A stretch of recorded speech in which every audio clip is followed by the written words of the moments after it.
for stopping by. Absolutely. Okay, you enjoy the Pacific Northwest, y'all. Enjoy our area. Don't forget to visit the water some more.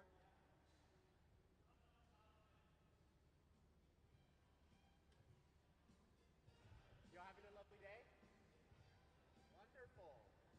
Wonderful.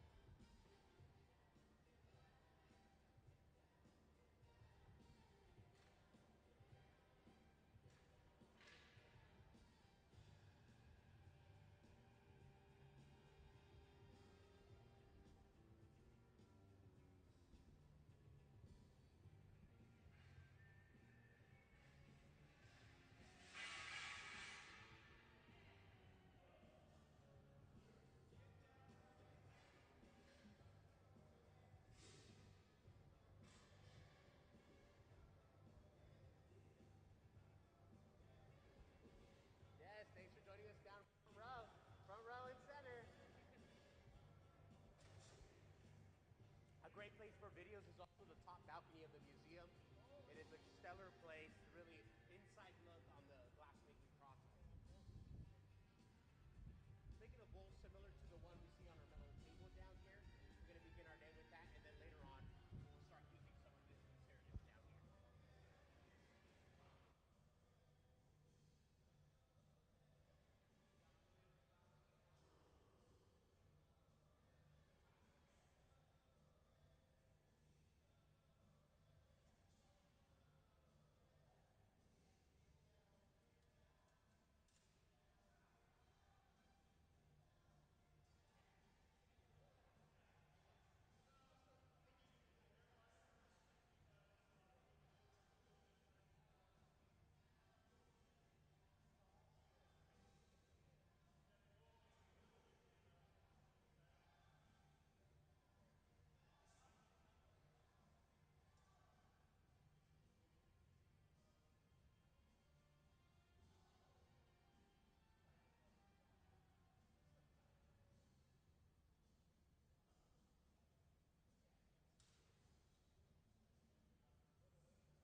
Well, we welcome everyone to the museum. Thanks so much for joining us, and especially all our members out on our audience.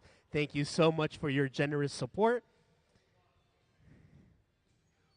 We're doing some cane patterning today at the museum. As you explore the museum, the galleries, and more specifically, Nancy Callan forces at play, you'll notice that the glasswork has line work or lace patterns.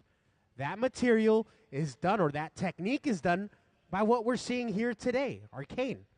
Down on this table, we have pulled our cane. It has colored glass on the inside with clear glass on the outside. We stretch this material from one side to the other, and we have these cooling racks that glass sits. Later, that cane is broken up to sections, as we see here in our little cups of all different colors. We can make cane in different patterns and colors. Regardless, it is laid out on a plate and then rolled up on a bubble. From there, we can begin to expand our mass into our desired object. So as you explore the museum and notice that line work, this is similar to the technique that was used. My name is David. I am your educator here today. If you have questions, I am more than happy to answer any questions and share my experience of glassworking with y'all.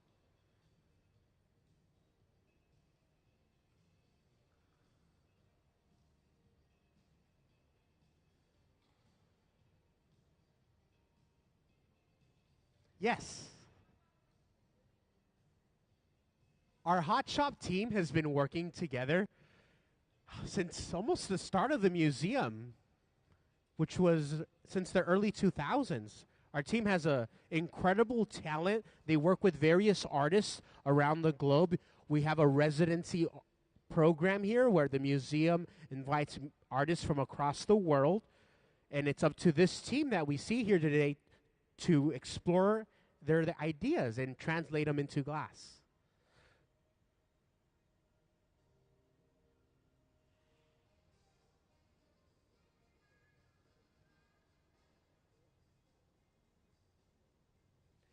Now we start off with a straight line, but we can twist that glass using our steel table to twist and buckle our lines. As we continue this process, let's introduce our equipment and the temperatures that we're working with. Now, on our top screen, we'll introduce a diagram of our furnace, and I can walk over to this piece of equipment to show where our glass began earlier today. We have two furnaces at the museum, each holding approximately 1,000 pounds of glass, but behind the door lies a crucible or ceramic pot, which we fill when the glass is low to produce our molten material. Depending on what we're making will dictate the amount of gathers we take or dips, but it's powered by natural gas and forced air. Next to our furnace, we have our reheating station. Down in the center where Ben is reheating the glass, it is slightly hotter at 2,300 degrees Fahrenheit. The key difference is this one is turned off at night.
We have a handful of shaping tools, from our steel tools to our wet pad of a newspaper, folded newspaper dunked in water. It's one of my personal favorites to use.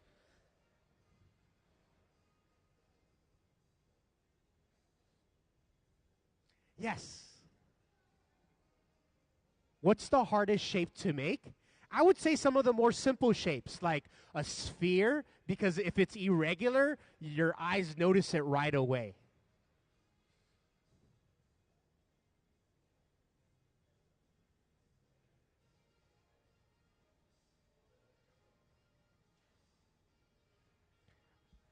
At the same time that we're shaping, one of our teammates, Gabe, is standing by to introduce some more air.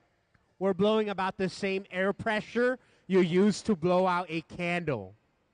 It's more about the heat of the glass than how hard you blow. It takes the path of least resistance.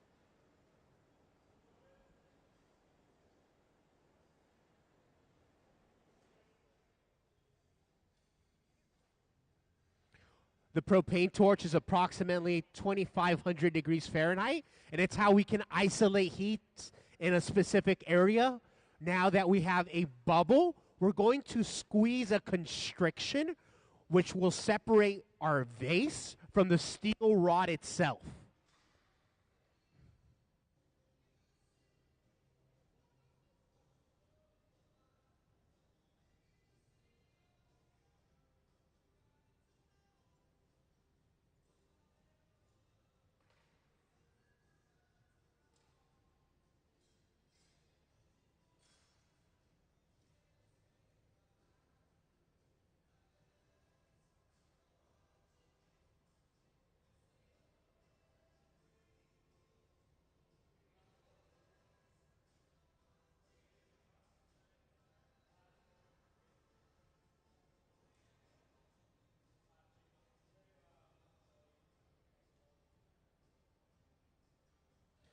We're beginning to see now the true color of that glass, but as it's heated, it becomes disrupted. But its true color palette is down on this table.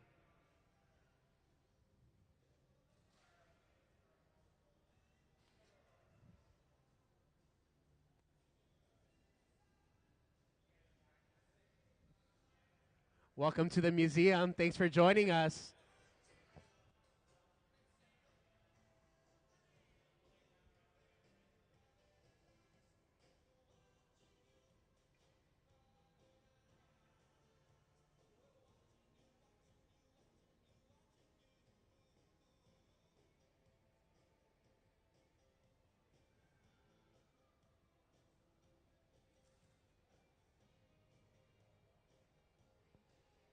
Now, typically that tip of the glass, it's the first thing to enter the chamber and the last thing to leave. So oftentimes, it's the tip that gets the hottest. Therefore, you'll notice our teammates are using that wet pattern newspaper to cool down that base area to prevent it from expanding too large. When we introduce air, it takes the path of least resistance.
Now, some of our tools run on beeswax. That's to prevent us from scratching and scoring the surface of the glass.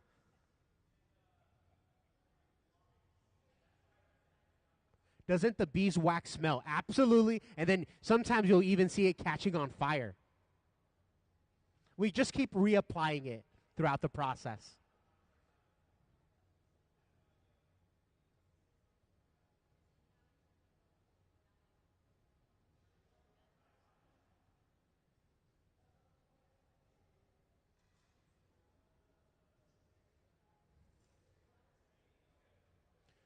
To produce flat bottoms, we can use a paddle. Typically, when you see wood in the hot shop, it's made out of some form of fruit wood, like cherry. It contains more moisture, and it also smells like a barbecue when we do burn it. So an added bonus.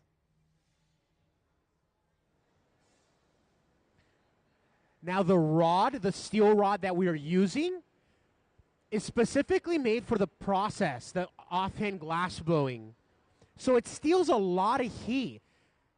Typically, if our piece is going to break, it's going to be where the glass and the rod meet one another. So periodically, you'll notice our teammates using our torch to preheat that rod area.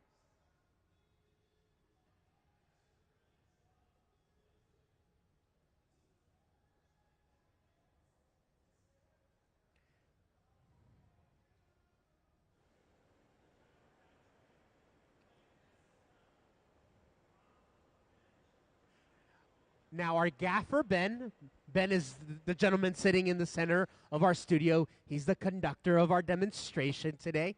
Now he's called for a punty, which is a transfer rod. We're going to get rid of our blowpipe and add a new handle to the very base of our vessel, and we can begin to work on the lip area or the top half.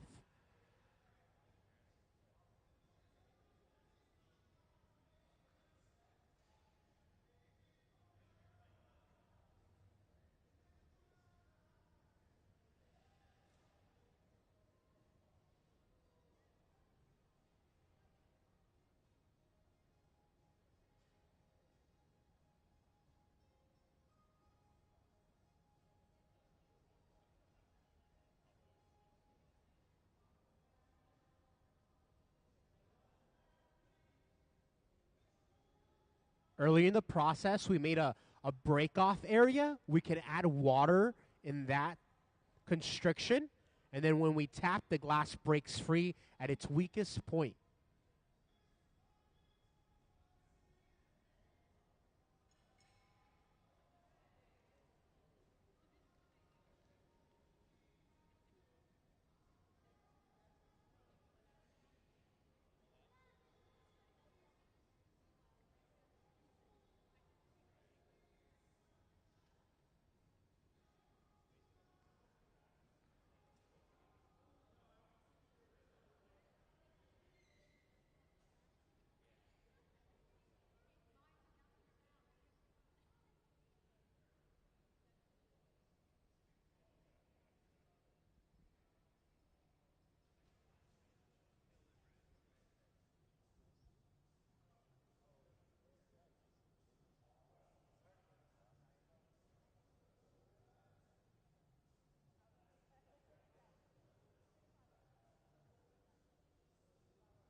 As our demonstration progresses, if you have any questions, please feel free just to raise your hand, and I'm more than happy to express or explain some of the process. How hard do you have to blow? Not too hard. It's more about how hot the glass is. Typically, it's about 1 or 2, or I should say, typically it's about the same air pressure that you use to blow out a candle.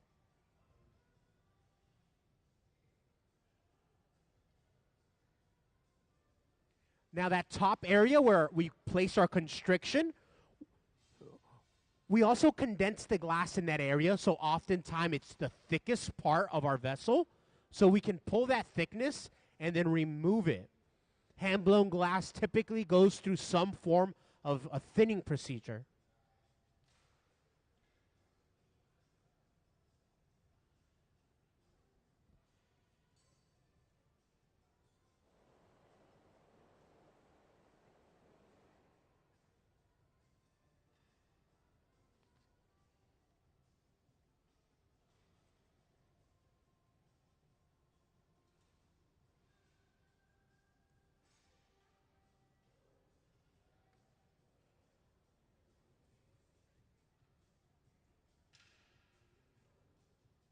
Yes, you have a question for me, little man?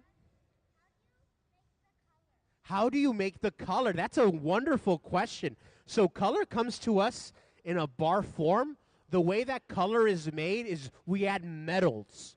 To make white, it's like antimonium. Green is chromium or iron. My favorite, red and pink glass, is made by adding gold or erbium. So specifically metals from the periodic table produce colored glass. Here at the museum, we melt clear glass in both of our furnace so we can have the ability to use all the colors that the manufacturer produces. And color can come to us in a bar form, but also a crushed up form, similar to like sand.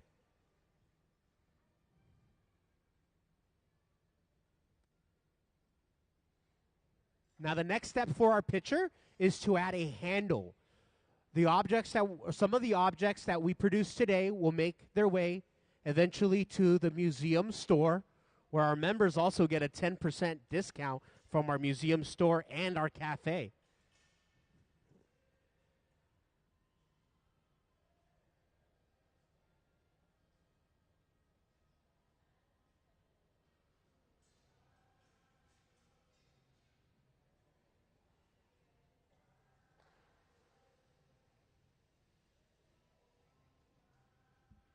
Thank you.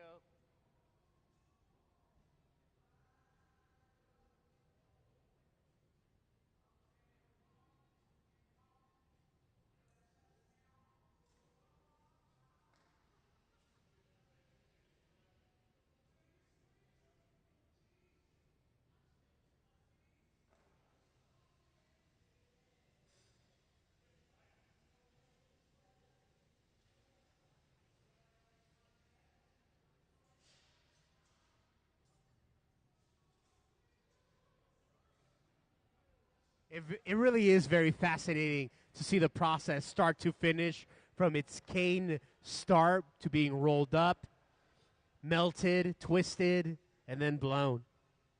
Again, the technique that we experience here today is similar to the line work and lace patterns experienced through our collection. So if you notice there's a line, if it's twisted, if it's zigzagged, the technique we experience is the same one.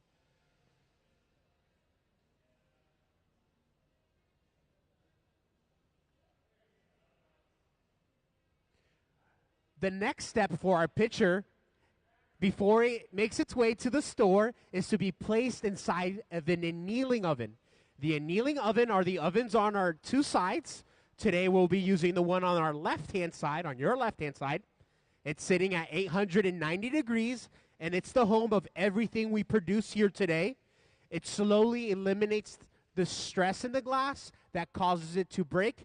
It was simply at 2100 degrees Fahrenheit 30 minutes ago, so we need to slowly cool down the rate.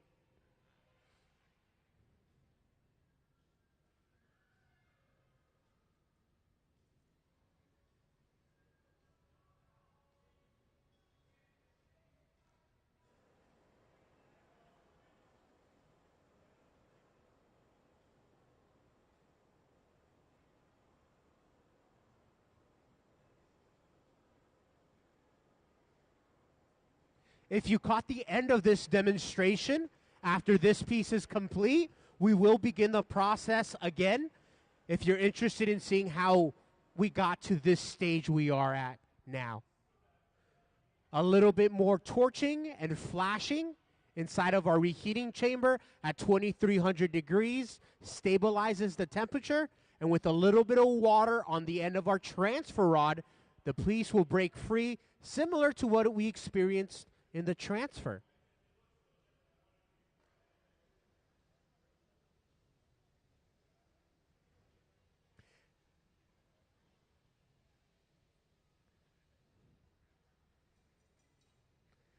Since this piece will be sold in our store, we will hot torch and stamp it with our official museum logo stamp.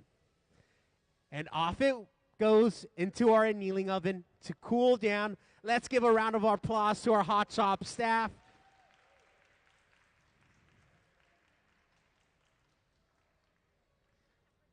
What's the temperature of this oven? It's at 980 degrees Fahrenheit. Have any additional questions? Oh, thank you so much for stopping by. Don't forget that later on, our Hot Shop on June 21st, we'll be having our Hot Shop second sale beginning at 10 a.m. And with any purchase of our Hot Shop seconds, it'll grant you a $5 access to the museum. Today, we also have our hands-on glass tile workshops where you can learn how to work with fused glass.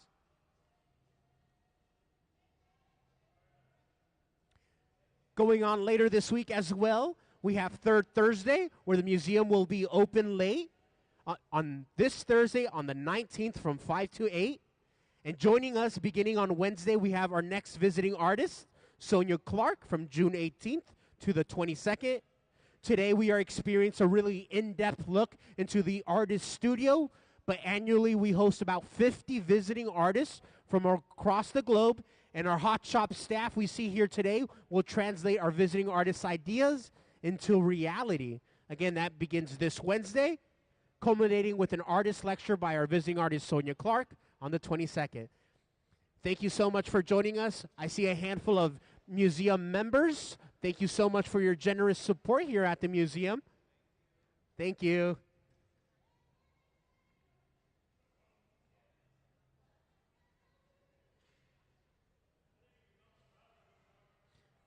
Today we are using the annealer on our left-hand side, but yesterday our annealer on your right-hand side was used, as we see a handful of different glass objects.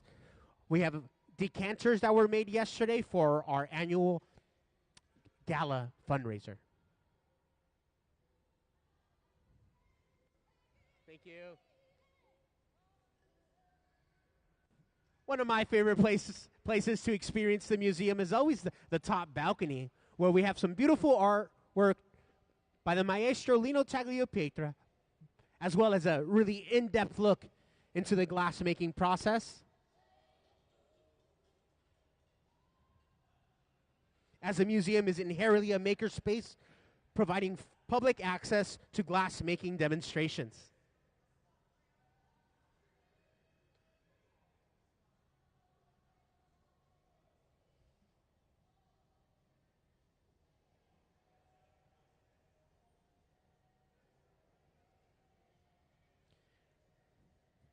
Now you can also experience the Museum of Glass through the comfort of your own home, through the museum live stream. You can join us online and through our website.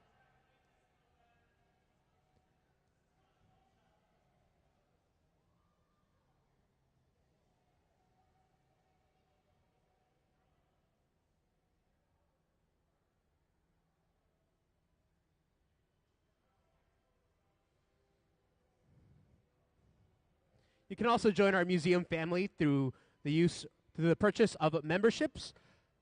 Our members get unlimited access to the Museum of Glass for the full year, as well as invites to special events occurring on our hot shop, our galleries, and special tours.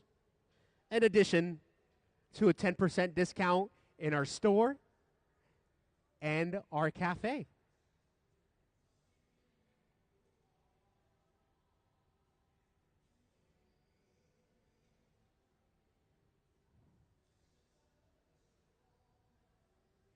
Our supporting sponsors for the museum is the Chlorophine Foundation, Tacoma Arts Commission, Tacoma Creates, the Arts Fund, Dimmer Family Foundation, and Metropolitan Market. The artwork that we produce today will eventually make its way to the museum store. We are making Pride-inspired glassware. Our pictures that are produced today begin with a bubble that's being started on our left-hand side. And in the center, we've laid out the cane work or the lace pattern that will be applied. Typically, we break up the process into multiple days. That way, we can have consistency over a longer period of time.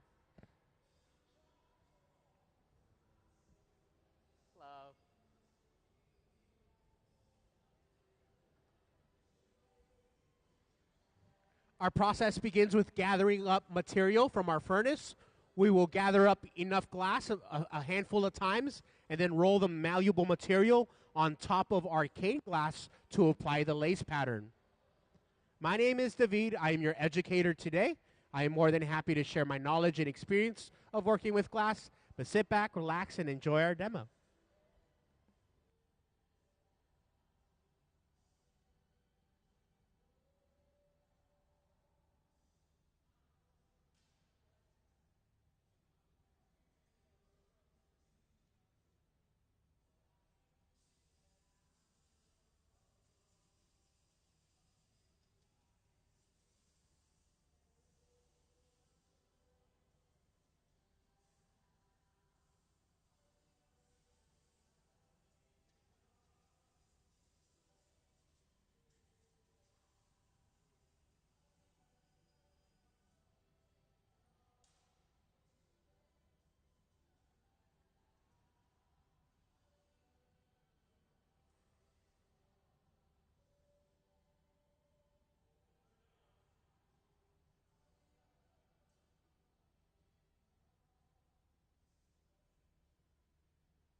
everyone as well.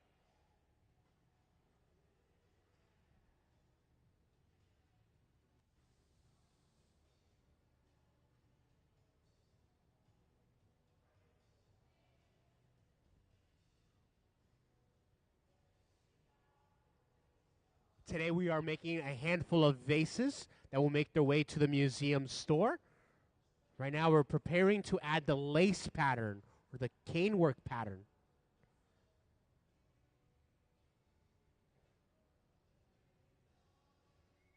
Very fascinating. Okay, now that we've rolled up our cane, let's introduce what that material is. We can find it down on our table on your right-hand side. These long strands of colored glass. We make them in a handful of different colors. Really, any color from the manufacturer is usable to pull into cane. Our cane work is then broken up to smaller strands, and then we can lay that out, lay out a pattern and lay it out to be preheated, and then we can roll that on a bubble. As you explore and experience the museum, and you notice that there's line work in the glass, this is the same technique or a similar technique used to achieve that effect. Specifically in our Nancy Callan Forces at Play exhibition, you'll notice that there's a lot of line work. This is the same technique that was used for some of those pieces.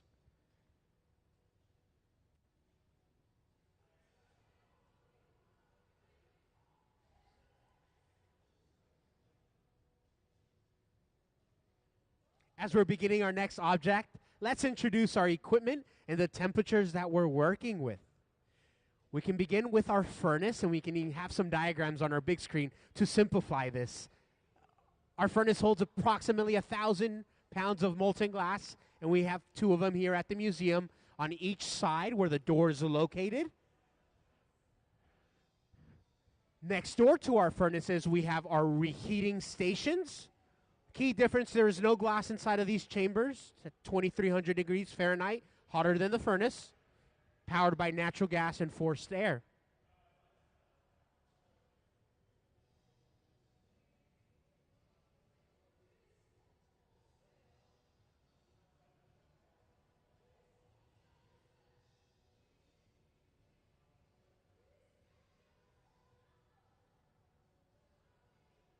Throughout the process, you'll see our team transform, there was the right word. We'll see our team transform our lace pattern to a twisted effect by using a handful of different tools, from our steel table to our hand tools. Welcome. Thanks for joining us.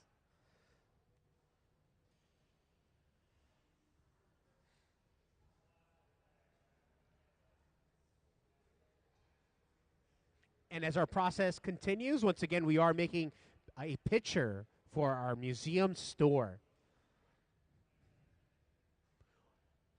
One of my favorite places to experience the museum is always the top balcony, as it's a real inside look into the artistic studio practice of glassmaking. If you have questions, please feel free to raise your hand, shout my name. My name is David. More than happy to answer any of your questions. But sit back, relax, and enjoy our demonstration.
Well, throughout this process, one of our teammates has been taking a seat, introducing air to our mass, our bubble, to expand.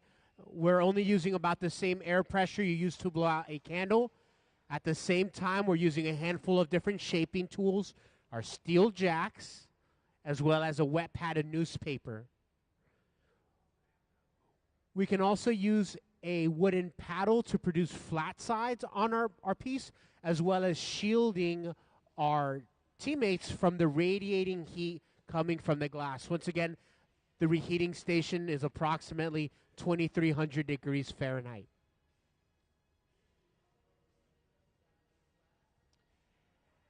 Is that beeswax on what he's putting on the tongs? Yes, we use this material to prevent us from scarring and scratching the glass. So instead we're like sliding, and you'll notice it sometimes catches on fire and smokes up.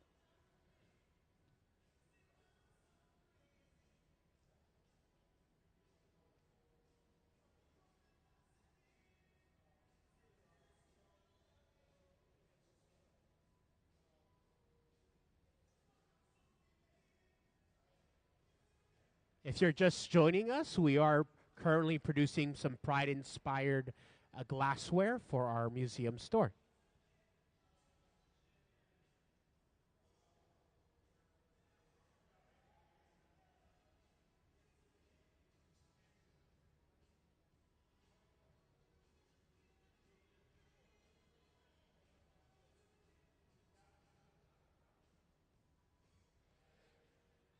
As we produce a flat bottom, we're constricting the glass, so we're also placing our palm or our finger over the blowpipe to prevent us from almost deflating our bubble.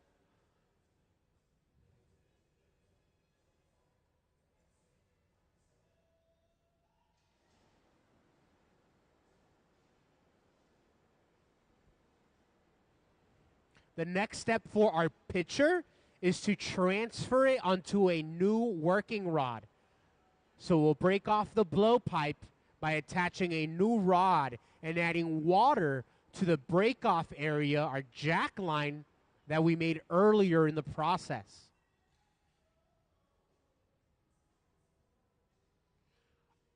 The rods we're utilizing are made out of a stainless steel alloy.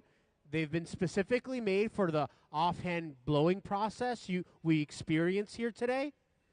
Oftentimes, these rods are stealing a lot of heat away from the material, and you'll notice our teammates are using the torch to preheat that area where the glass and the rod meet one another.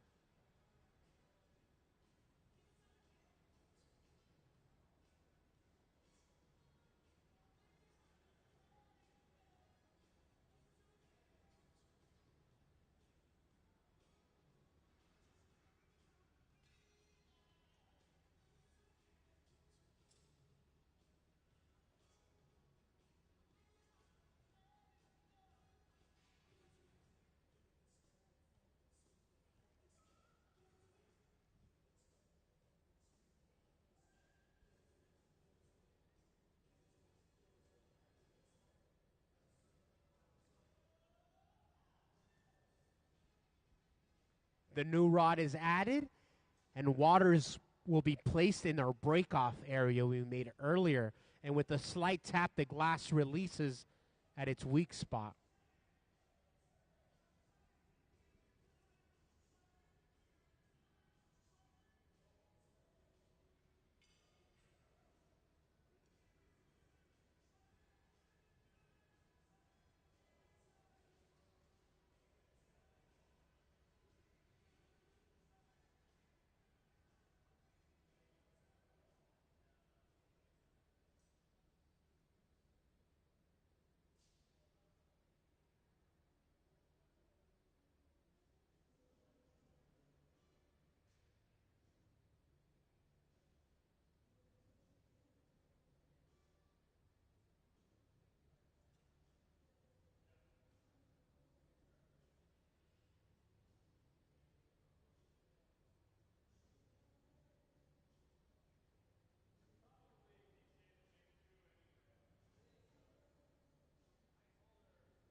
The team makes a lot of these processes look very simple, but in this case here, the top portion of our vessel is often the thickest. So by pulling it and removing, we have a more consistent thickness, both at the base and the lip of our pitcher.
Like many of us, I just get captivated with the technique, the process, the simplicity of it.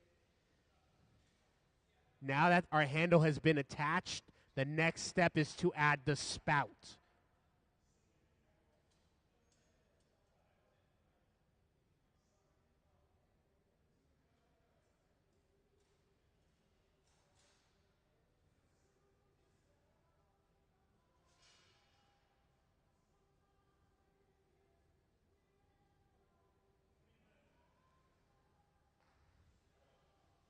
And once again, some of the objects we produce today, like this picture, will eventually make their way to the museum's store.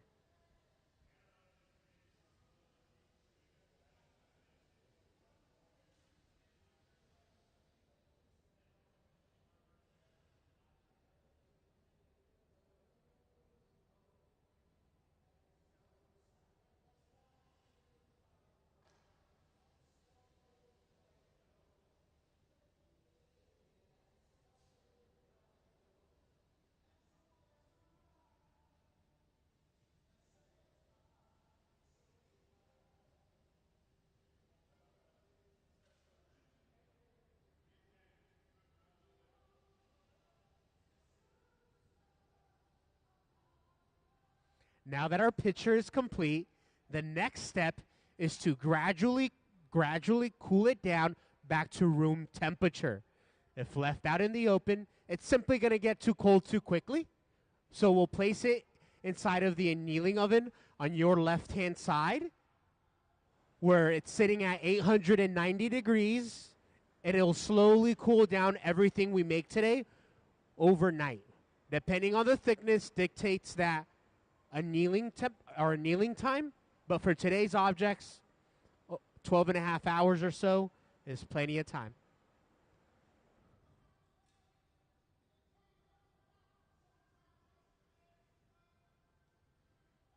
Since this piece will be available in our museum store after it's broken free, we're also going to stamp it with our museum stamp.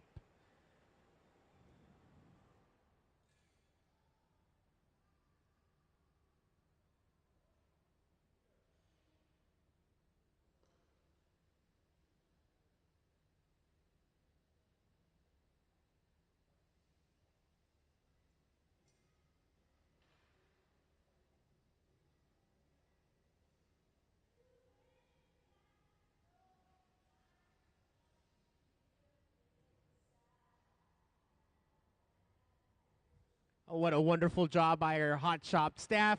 Let's give our team a round of applause. But just elegant process, beautiful from the start to the finish. A fascinating process to watch and experience as you explore and roam the rest of the museum. Once again, if you notice that it has a line work, lace pattern, lines, it's similar to the technique that we experienced here today. More specifically, the Nancy Callan Forces at Play exhibition. There's a lot of lace pattern in that exhibition, and that technique is similar to what we're experiencing here.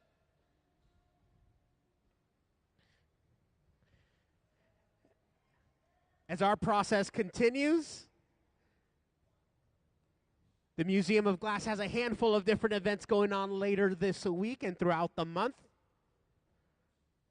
On June 21st, we have our Hot Shop second sale beginning at 10 a.m. And with any purchase of our Hot Shop seconds, you also get access to the Museum of Glass for just $5. The artwork that's going to be sold that day is beautiful artworks that just quite doesn't mean the museum high standard, but it will still be available to our general public. Today we also have a hands-on event, our glass tile workshop, where you can learn more about the fusing process. Going on this Thursday on the 19th, we have Third Thursday as our visiting artist joins us, and then after hours from 5 to 8, the museum will be open late, hosting some local glassmakers. Beginning on Wednesday, we have our visiting artist, Sonia Clark, joining us from June 18th through the 22nd. Don't forget, you can experience the Museum of Glass at the comfort of your own home through our live stream. Join us online.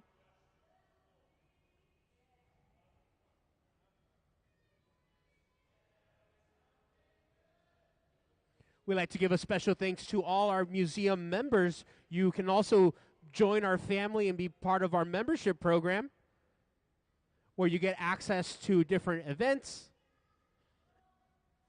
exhibitions, tours, with free admission, unlimited free admission to the museum throughout the year, as well as discounts through our store and through our cafe.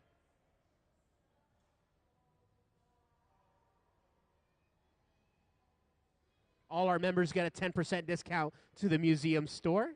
You can celebrate and notice the artwork that's produced at our store also has our museum stamp, meaning it was made with love and care in front of a live audience.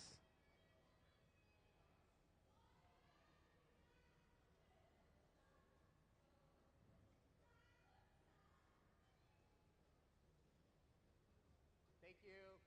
Have a wonderful Sunday, and happy Father's Day.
Our question was, why do we chop off the end?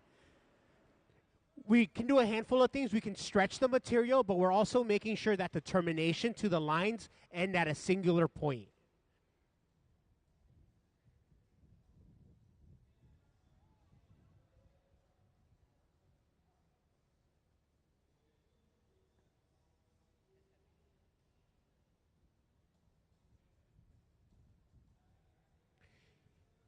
Here we're creating a break-off area by squeezing down our tool, our jacks. We can create a weak spot in the glass that we will use later to break it free from the actual rod, the blowing rod. Welcome to the museum. Thanks for joining us.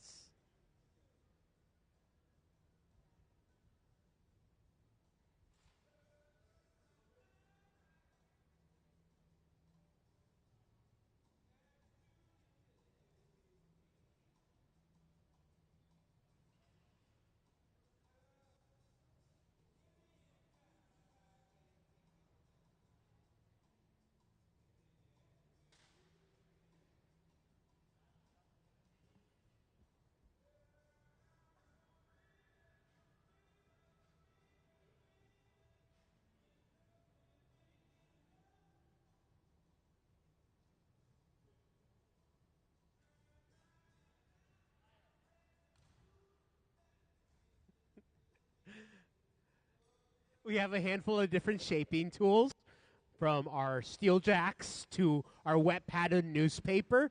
We're just controlling how the bubble expands. In addition, we have wooden paddles. Typically, when we have wood, it's made out of some form of fruit wood.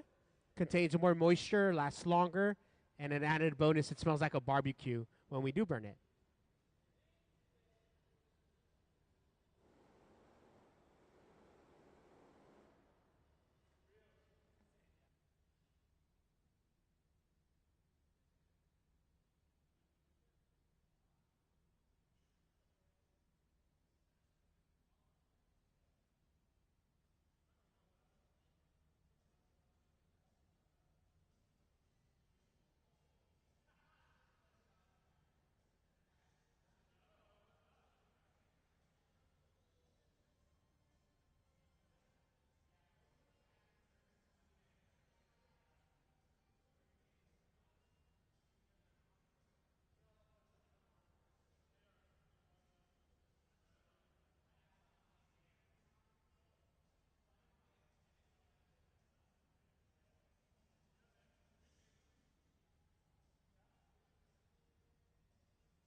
If you're joining us, welcome to the museum, everyone.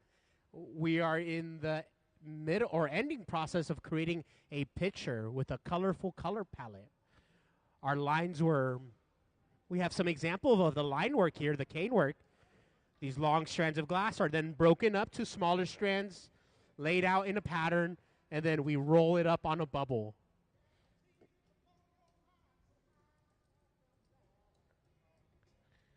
The next step for our picture is to add a handle. So one of our team members has gathered glass from our furnace. We have 1,000 pounds of molten glass at 2,100 degrees Fahrenheit. And we're going to add that handle.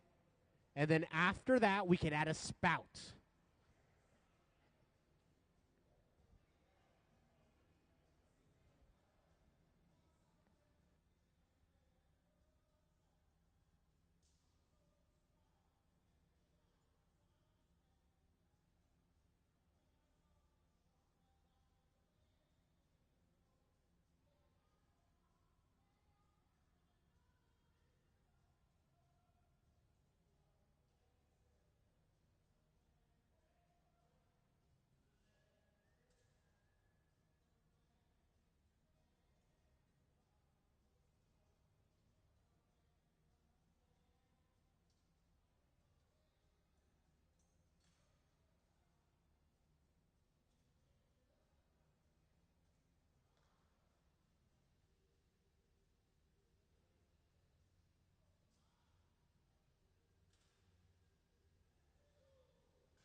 Well, our picture is nearly complete. The final step is to place it inside of a kiln in a annealing oven. Today we are utilizing the annealer on your left-hand side. It's sitting at 890 degrees Fahrenheit and will be the home of everything that's produced here today. Overnight, it'll slowly come back down to room temperature, eliminating the stress in the glass that causes it to break and crack. Depending on the thickness of the glass dictates its timing inside of one of these ovens. A little bit of water on the end of our punty and a slight tap, the glass will break free. We then will torch the bottom and use a museum stamp to signify that it was made here on our hot shop floor in front of a live audience. Later on, it will make its way to the museum store. What a wonderful job done by our hot shop staff. Let's give them a round of applause.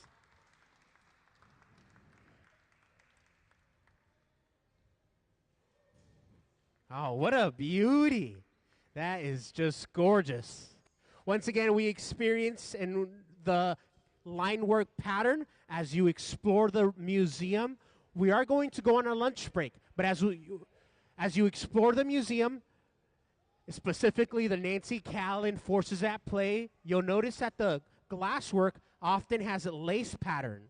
That lace pattern is made by the technique we just experienced here today, where we pull these strands of glass in multiple colors. We then break up the cane to usable sections. Those sections are placed on a hot plate and then rolled up.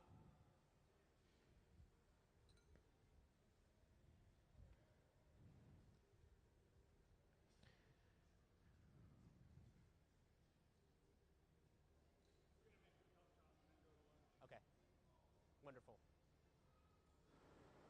All right, so before we break off to our lunch break, we're going to be making a delicate, intricate cup top for a drinking vessel or drinking glass.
Well, if you are just joining us, we are making some stemware and also some of its accessories.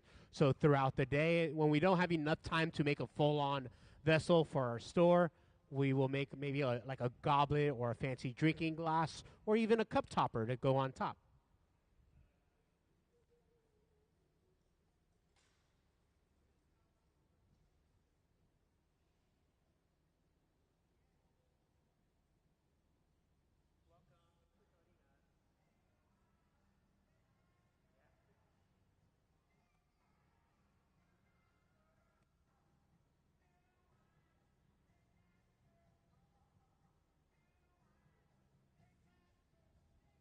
Now this will be a decorative drinking vessel, a fancy drinking vessel. And then throughout the day, we will make parts and eventually join them with a stem.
Well, that cup top will make its way to the garage.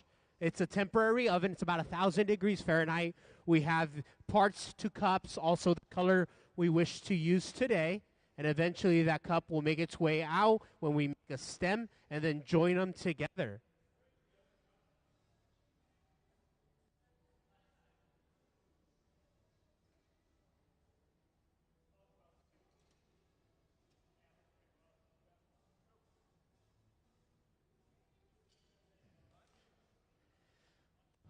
Oh, how fantastic. My favorite time of the day.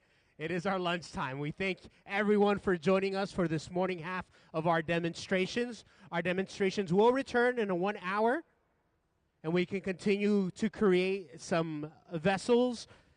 The vessels that we make today will be made using some of the cane work that we see out here on our tables. As you explore the museum and you notice there's lace pattern lines work, the technique that we will use when we come back is the similar techniques that you will experience through some of the galleries and some of the artwork shown here or displayed at the museum. Thank you so much, y'all. To close us out here, I'd like to promote some of the things coming up at the museum today. Today we have our hands-on glass tile workshops where you can learn to work with fused glass. The artwork that's produced today will make its way to the museum store. In addition, on June 21st, we have our Hot Shop second sale at 10 a.m. The artwork that didn't quite meet the museum's high standards will be on sale beginning at 10, and any purchase of those pieces grants you a $5 admission to the museum. Later on, we also have Thursday on the 19th, where the museum will be open late and open to the public from 5 to 8 p.m. Our next visiting artist is Sonia Clark, joining us on June 18th through the 22nd. That is this Wednesday.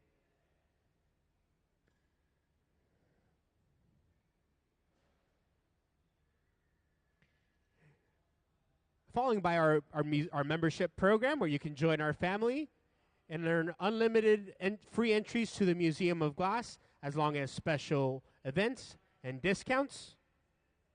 Our supporting partners here at the Museum of Glass are the Chlorfine Foundation, the Tacoma Arts Commission, Tacoma Creates, Arts Fund, the Dimmer Family Foundation, and metropolitan market. Don't forget, you can always tune in through the comfort of your own home through the museum live stream. You can join us online and through our website. Thank you, everyone, for joining us, and we will be back here at 2:15.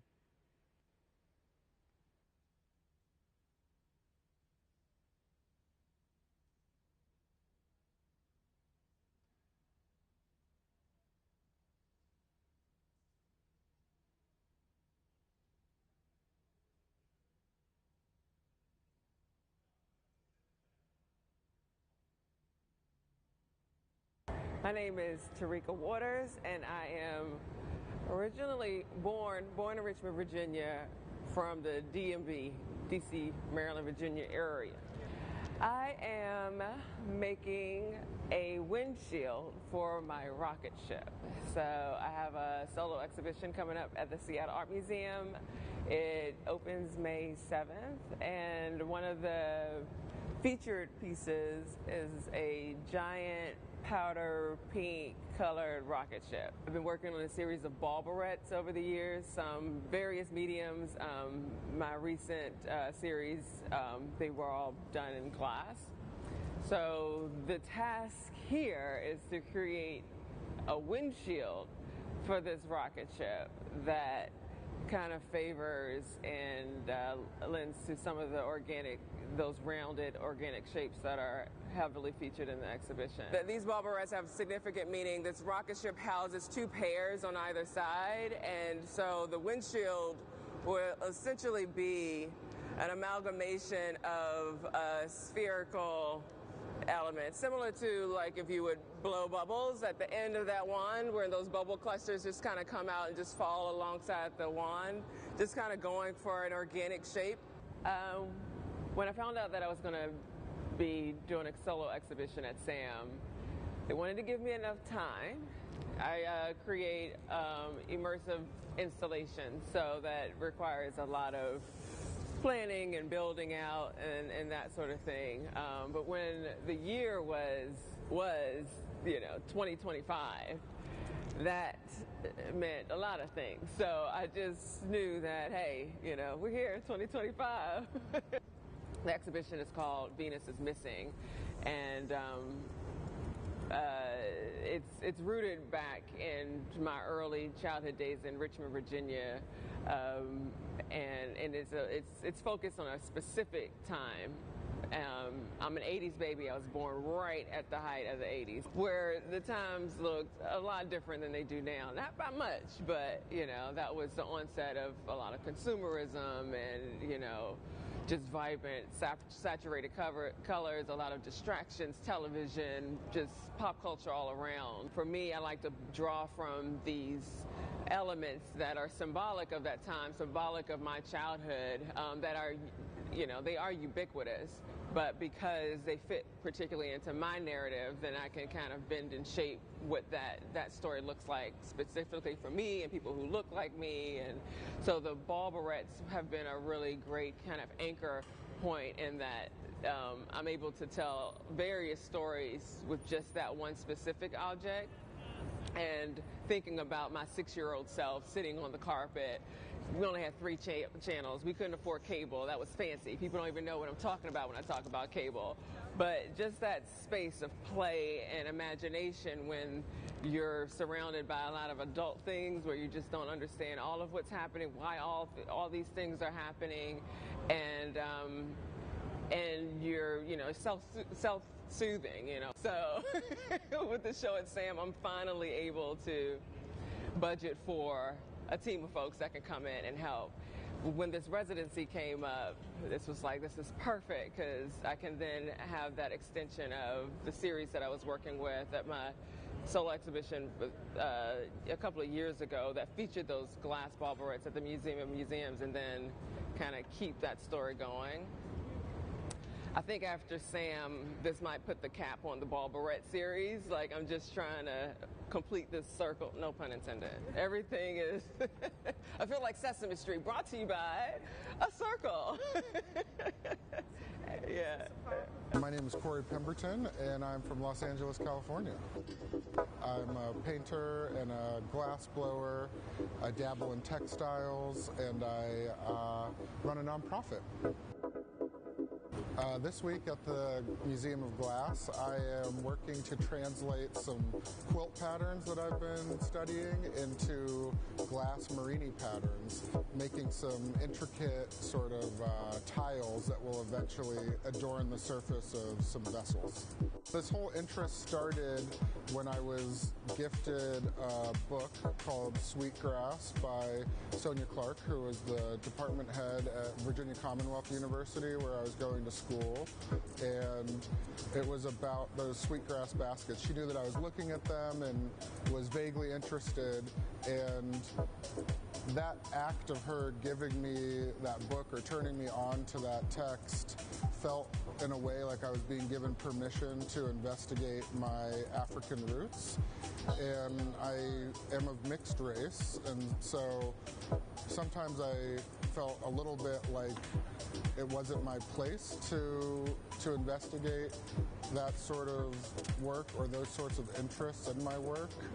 And ever since then, I've had this interest in celebrating the makers who came before me in my lineage, potentially, and sort of inventing a history. The one pattern that we've been focusing on a lot the last few days is the log cabin quilt block. So on the Underground Railroad, there was this block that if you saw it on a quilt that was, say, hanging from a clothesline or on the outside of a barn or a home, you knew that that was a place that would be safe for you to stop and rest on your journey to freedom. And so I'm looking at that particular pattern and seeing how many different variations I can get by switching up the colors and the rotation of the Marini tiles. I also have a painting practice, so I do a lot of portraits and interiors of people who have historically not been included in the conversation in galleries and museums in terms of historical portraiture, people whose bodies fall outside of that, and who are typically depicted in moments of trauma or being extraordinary. I try to show people just existing.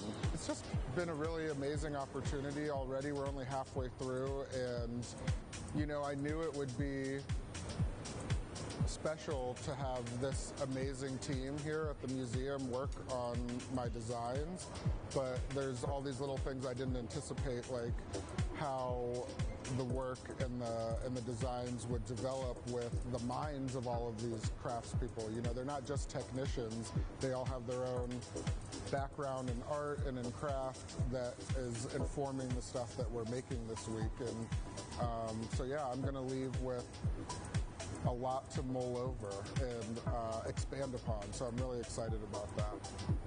I've got a lot of things sort of on the horizon. One particular opportunity that I'm really excited about is an exhibition at the Mint Museum in Charlotte, North Carolina. I'm also doing a lot of work through the nonprofit Crafting the Future that I co-founded and am the director of. We have an event series called Better Together. The last time I was on this hot shop floor was for the closing demonstration for the Tacoma Glass Art Society conference. We've got one coming up at the end of this month, actually, at the Pittsburgh Glass Center.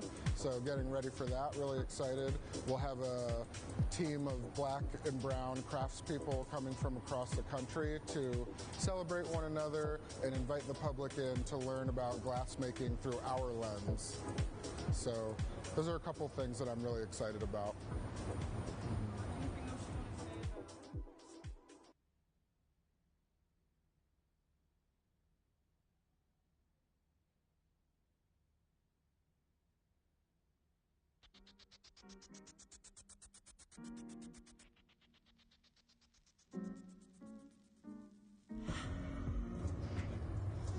Well, thank you guys all for being here and being such an integral part of my career. I tried to narrow my focus down to, it's basically two ideas. Stop. Pulling. Yep. Do you guys all understand cameo engraving? So I'm cutting through layers of color to make an image. The more white glass that I remove, the darker the shading. It's a black cylinder with a white sheet on it, and the imagery all comes from photo booth pictures. So this is a cameo engraving on a blown form, but instead of just a white rectangle, it's these kind of blobby forms. Where the white sheet glass is will still be cameo engraved, but in between there'll be a line drawing to continue the image. So it's an interrupted image. I've been trying to figure out how to explain this to everyone in a way that makes sense, but you all might just have to see it when I'm done.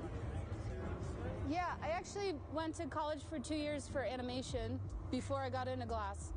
And I think that's one of the reasons I'm really drawn to engraving, is it gets imagery that I enjoy drawing into glass blowing. I love the physicality of the glass blowing and the teamwork, and then I love going home and sitting by myself for hours. It's really meditative for me to do the engraving part, and then this is like loud and fast, and you have to just react, you know? So this process for me really feels like it kind of encompasses both things, the way my brain works, you know?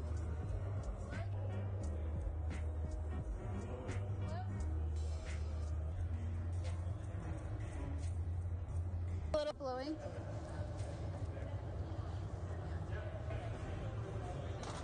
All right, we'll put a jack line in that. Are you okay? Yep.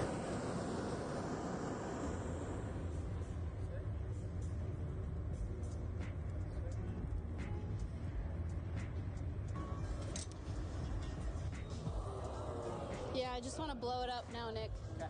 How do you feel? Good. Okay. Yeah, do you want torching or anything?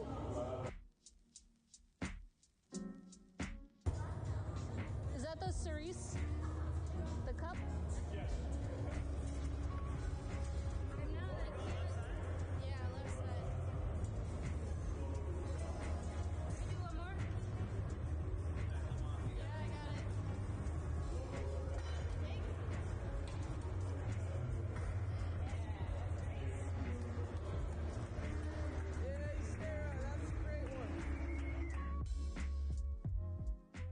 Hi, my name is Benjamin Cobb.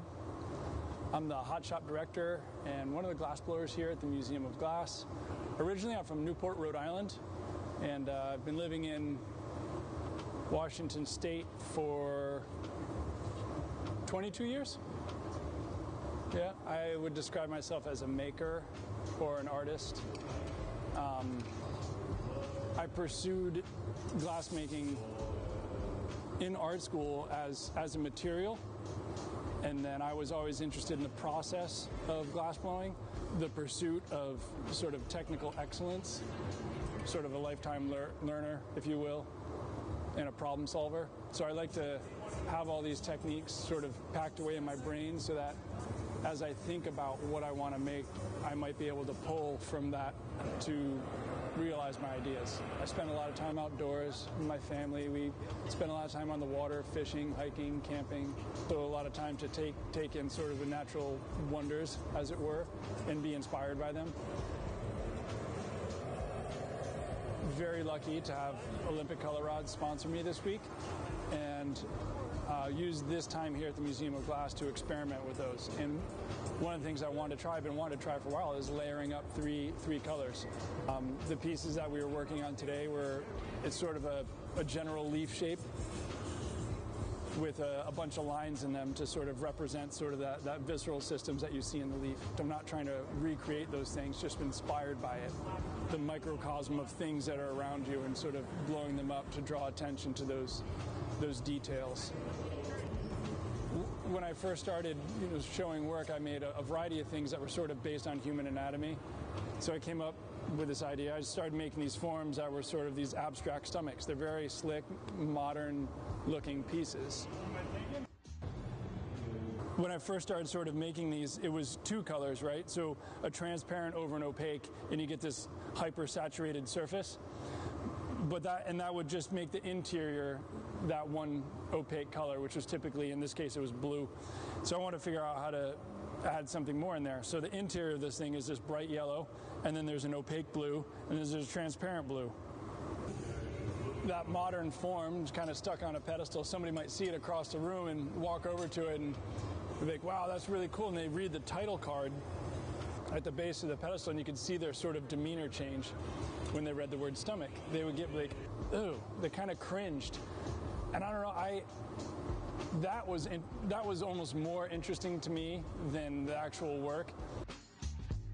I don't know if creative control is not the right word, but I have a lot of input on the creative direction of the museum, from developing the Visiting Arts program, working with curatorial closely. Having a full-time job sometimes limits your focus on your personal work. So I think over the past 22 years, this might be my third residency here. I mean, there's nothing wrong with that, but we facilitate other people's ideas. That's what we do. We facilitate other people's dreams coming true here in the hot shop. And to be able to have this 5 days to focus on my own work is awesome. It's incredible. The folks that are on the floor with me, Kristen Elliott, Gabe Feenan, Sarah Gilbert, Nick Davis. This week, also Sayuri Fukuda has come down to help. There's a few others that are coming up this weekend. I mean, it's awesome. And they're all here to help me realize my ideas. And that's so special.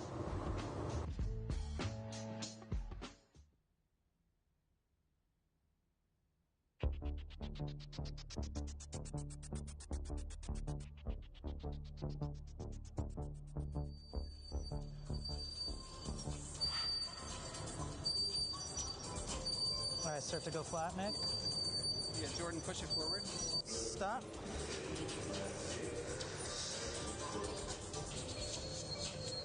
Yeah, I got a little bit of an angle there. Just give it a light one. We got to sandwich it one more time. Whew, I got to put a glove on. Oh, I said it's like punning it up on the inside.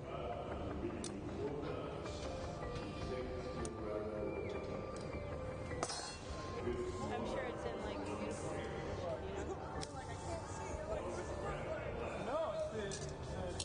No. Yeah, so now we're going to put a punny right here, Sarah.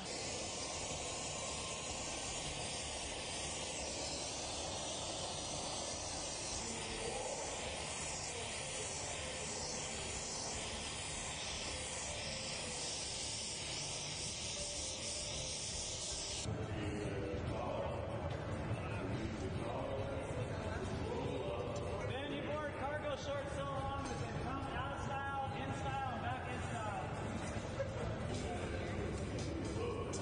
Cap?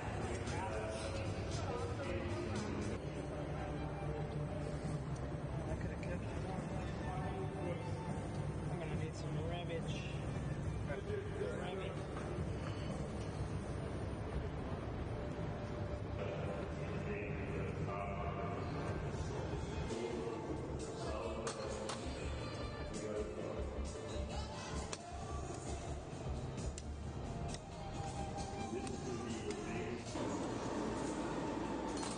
Call me Nancy.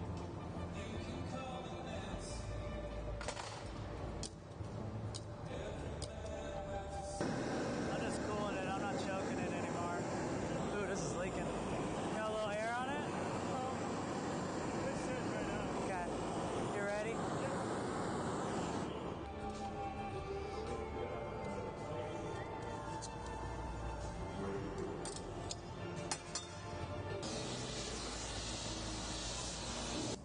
Flip.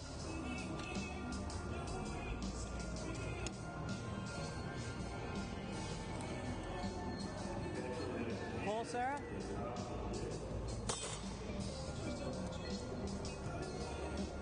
Keep pulling. Good.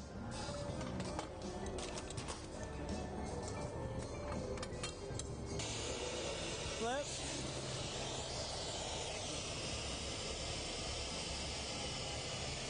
Take it. I got it. To the side. Go up again. To the side. You can go this way, Ben. Either way. Nice. Flip.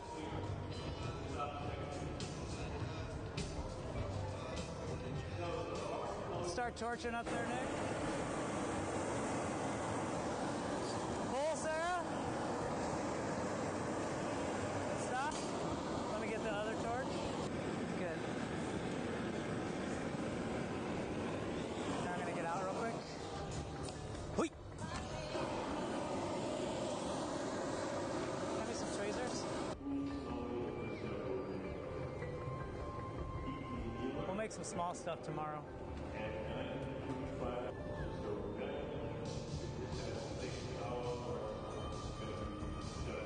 I'm okay, Nick. Let me just look at it.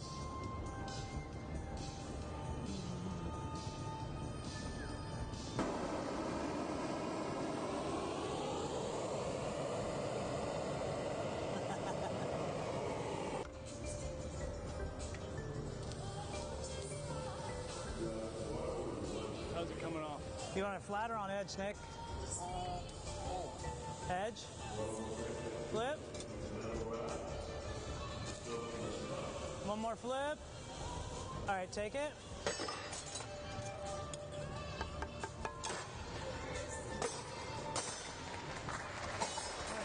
Oh, nice job, dude. Oh, I just want to watch what happens there. You got it, Nick. Perfect. That looks great. Nice job.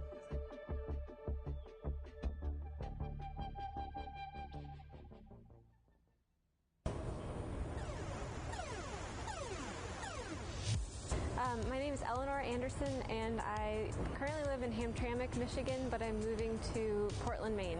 My practice is mostly grounded in textiles, but I love the process of learning other mediums and playing in other genres. So I work mostly making large-scale fabric collages, and those incorporate a variety of different textile techniques.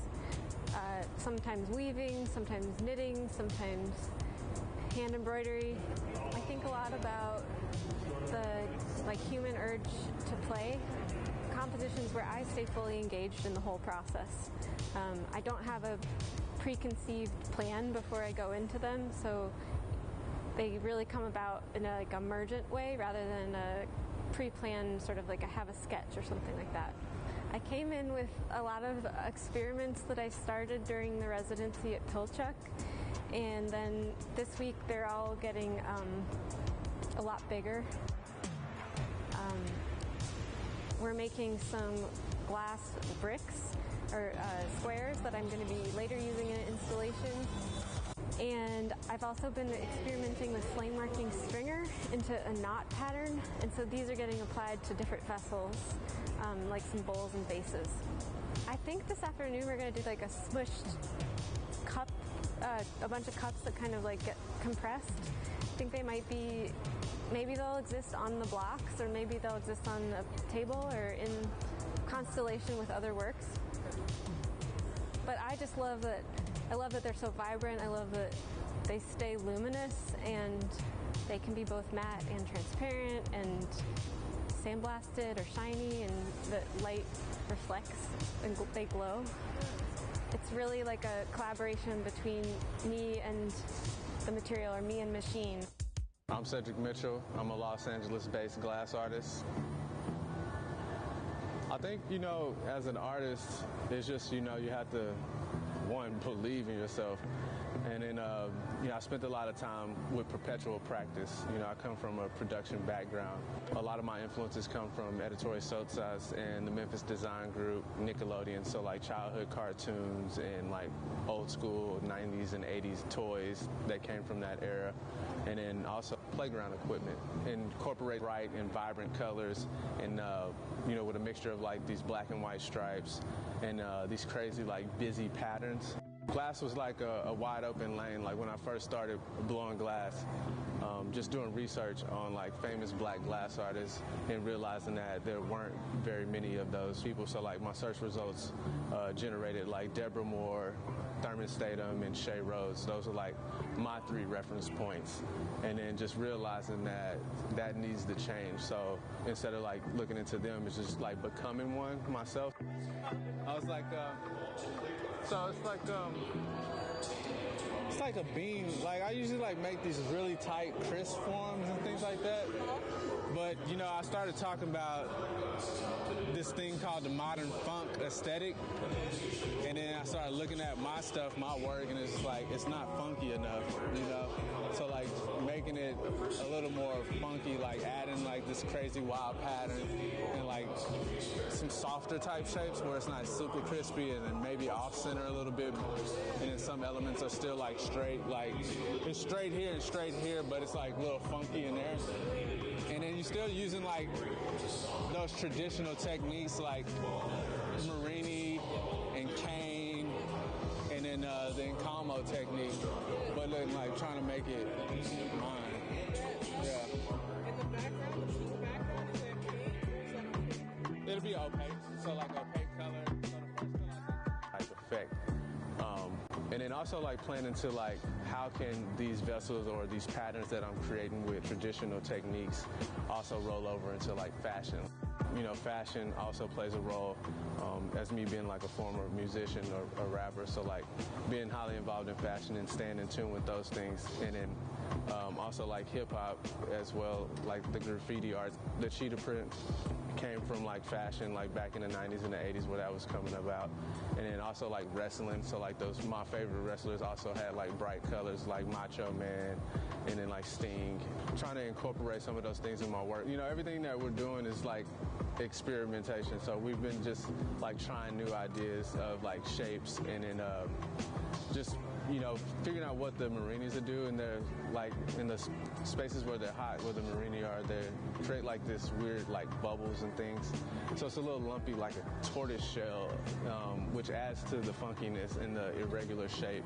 And then embracing that, you know, you spend so much time chasing mastery and making these things really nice, and then you hear people say that it's too nice. So there's no uniqueness to it, or it looks like it came from IKEA. So like switching it up and then just generating, you know, a one-time thing. You know, this will not be recreated again. So all the forms that I'm making, I don't plan on making them again.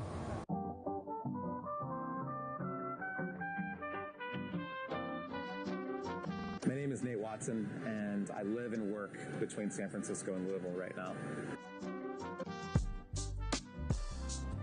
I work between disciplines and mediums. I work intuitively and through research. My work is additive. It's changing all the time. The way that I start in the morning isn't the way that I end at night, and so my ideas shift and change. But there's a visual language that I've carried with me for the last 25 years. I try to create a container, and my process is essentially vessels, containers, assemblages. I try to build works or take on projects that deal with those felt things that tend to be a little bit more invisible. I think as an artist, I think of myself sometimes as a translator, and also making things I've come to understand is really healing for me as well, and I think it is for others. Well, the funnel is a shape that I've worked with and around for a long time now, and I just did a little bit of research and kind of looked up that form and that shape, and found that it had been applied to everything from universal expansion and the shape of the universe to also data visualization and how people chart issues and things like that. You can segment different parts, their facets and things like that. And for me, it's become more of a metaphor for the accumulation of experience and things, and having those things be focused down to like a point or a moment. So all of the experiences, the things that everyone's done to get to that level where they can work together seamlessly, and then focus all that energy in that moment and make it happen, that is the funnel. And the funnel is actually happening. It's the team. It's a group of people making the work.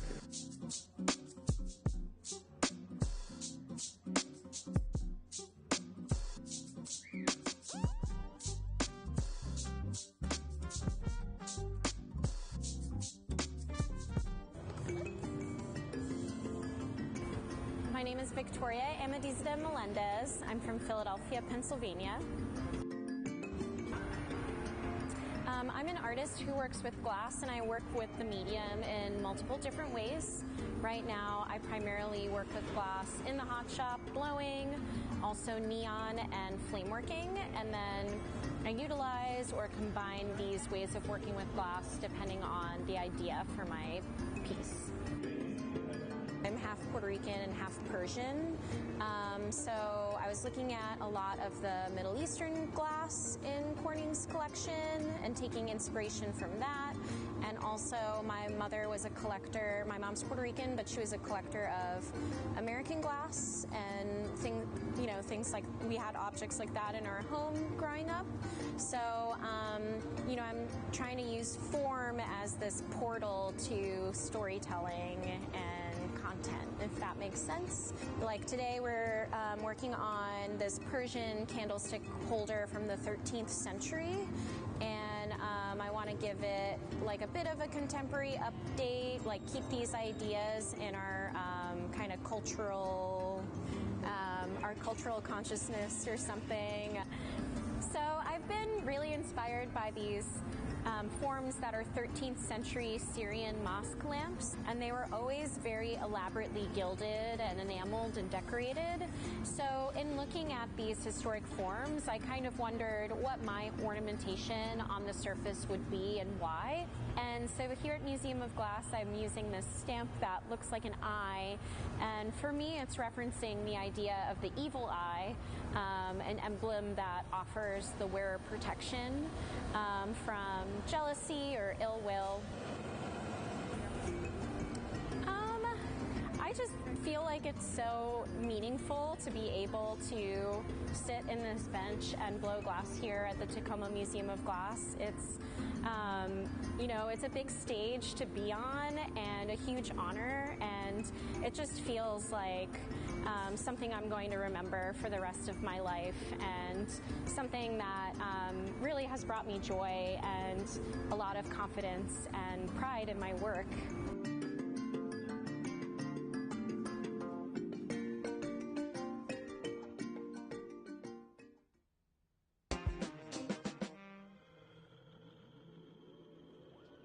I like to explore many different techniques in glass making. I feel like glass just has an endless amount of techniques to learn, and I like to sculpt glass, and I like to play with different techniques, and I like to combine different techniques too.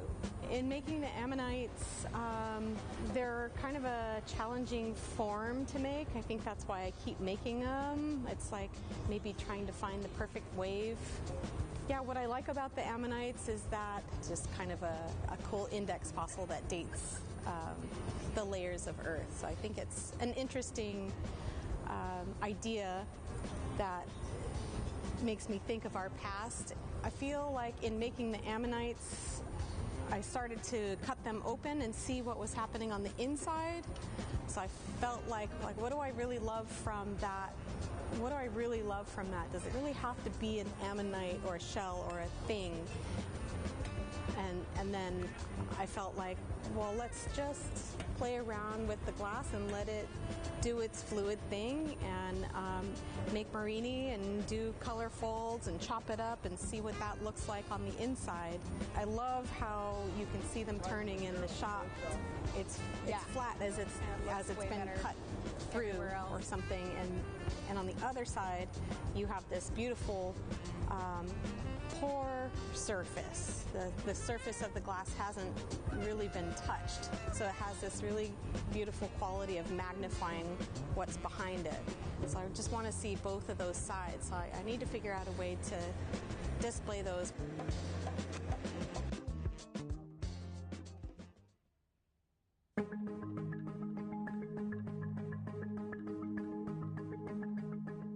My name is Fumi Amano. I'm originally from Japan, but currently I'm living in Seattle area.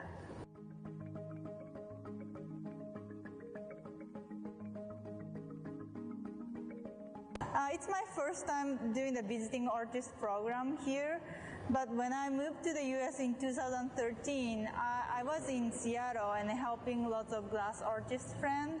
So because I really wanted to experience in glass studio, so I was kind of helping lots of glass artist friends in this hot shop as well.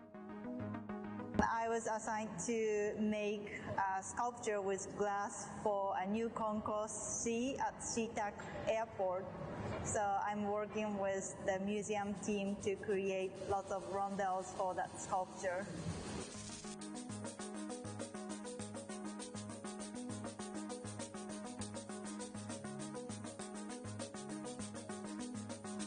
I was inspired by the nature in Pacific Northwest, especially moss.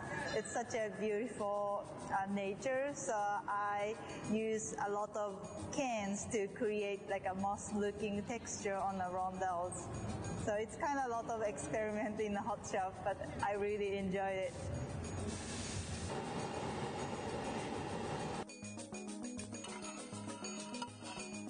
Yeah, I can't wait to make rondelles with it. It's a kind of like a patient time, like, you know, pulling cans 1 day, 2 days, all days. But, you know, after that, we can just roll up and making lots of rondelles. So I can't wait to do that.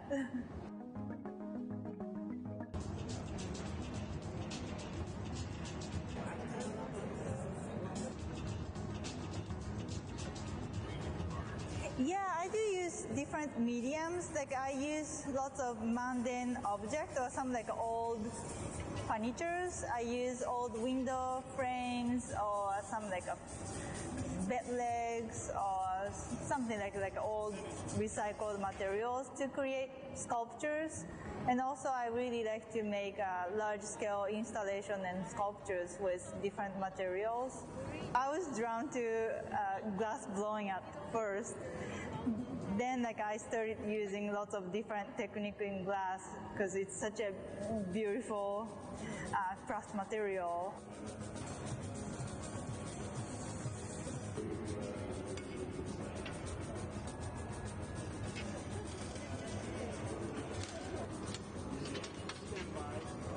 Yeah, it's so satisfying to see like a really good glass artist like manipulating glass so smoothly. It's so satisfying to watch.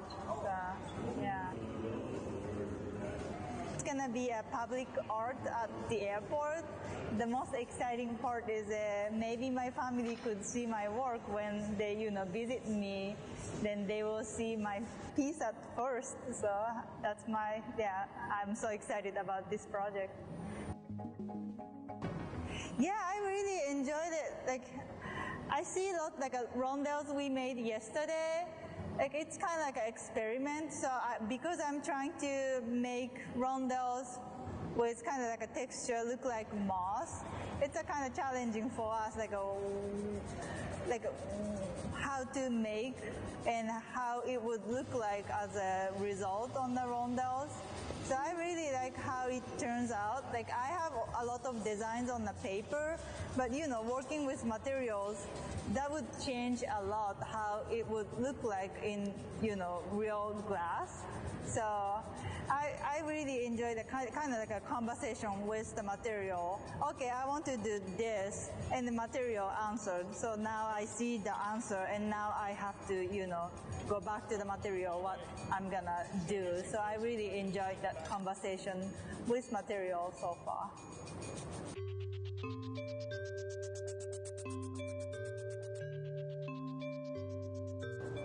I'm Jay. I'm from Canada. Sorry. I am super excited to be here. I was super surprised and delighted when I got that email. So I just have all these gestures that we can then play with the forms. So like this one might have this kind of at the bottom here. It looks like it's kind of like sliding on the floor or melting. And then up here, it's kind of off center. And then these will be playful up here. They don't take long to make, which is what scared me about coming here. So that's why there's a lot of double overlays. But we didn't pop the bottoms out on these ones because I'm like, okay, well, I wanted to figure out how these things go together first, and then the opening up the bottom can be another thing, which would be this time. So I've never blown into that mold, so we should probably just try it. Maybe it's like a clear one or something like that. But it looked pretty fresh. It was fresh. It's very fresh. Jason Murphy made that for me. We just want to pull tubes because I thought it would be cool if we had different thicknesses of tubes, we could cut them into sections and glue them together so as the neon went through it optically, they would change. Low pressure. Yeah. Let's have some fun. Especially that one, which totally looks like Mars Attack.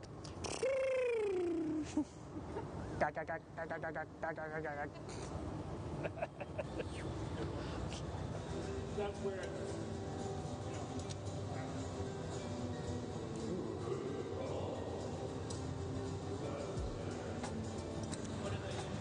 they are Bristol green and gold ruby, like K3. Yeah, I think, and we're gonna do the long pull up up from there, like maybe tomorrow or something like that. What do you mean? We're gonna try basically pulling this out, but then just doing it from up top so it drops in, and then just bend it into a U there and try and manipulate it. Okay. We've been trying. Yeah. No success? We've had some turned brown, which is an interesting color. Yeah, that's the selenium coming out of solution. When it gets heated up, basically, the different molecules of the different chemistries that are in there come out of solution, and they basically go out of phase, and that's where that milkiness comes from. So it's about how you heat your color up. When you're in there, when you drop it, heat it, when you do it, and then how you do your gather. So if you keep the whole thing clear in terms of your heat, and have it strike when it comes out there, that's when you'll get that true red. But that muddiness is just from that initial heat up. Yeah.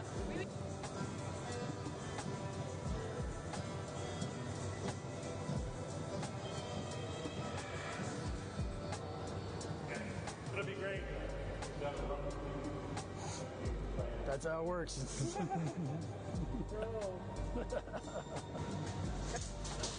might want to break this one and see what she looks like in the middle. Okay. It's your neon world. I'm just living in it. It's kind of a beautiful size. I don't know. Is that way too big?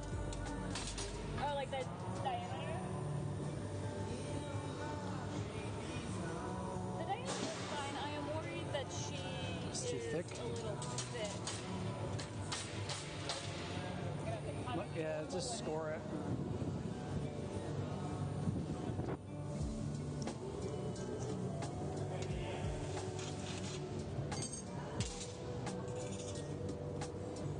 She might even be a little thin. But definitely usable. Sweet. At least this whole section is. Well, it'll be interesting to see, like, if we did with the difference between the opaque and the, you know what I mean? This will be a really light, nice, soft. Oh, lovely. Like, you just. Not ideal, but not bad. Well, it's our first pulse. We'll get better. Exactly. And so for polls, these are good too. Sweet.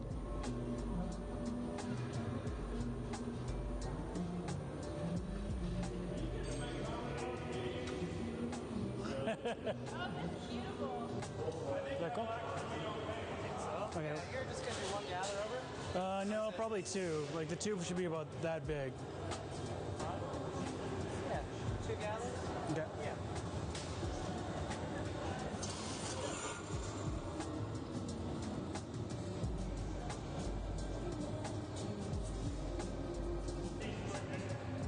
YouTube.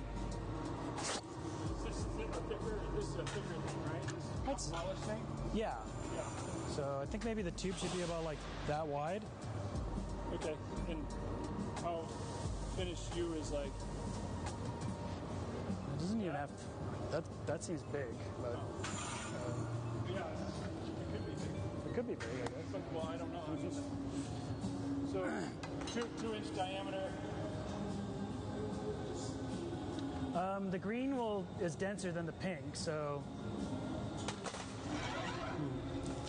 It's a good question. I think I got 2 gather.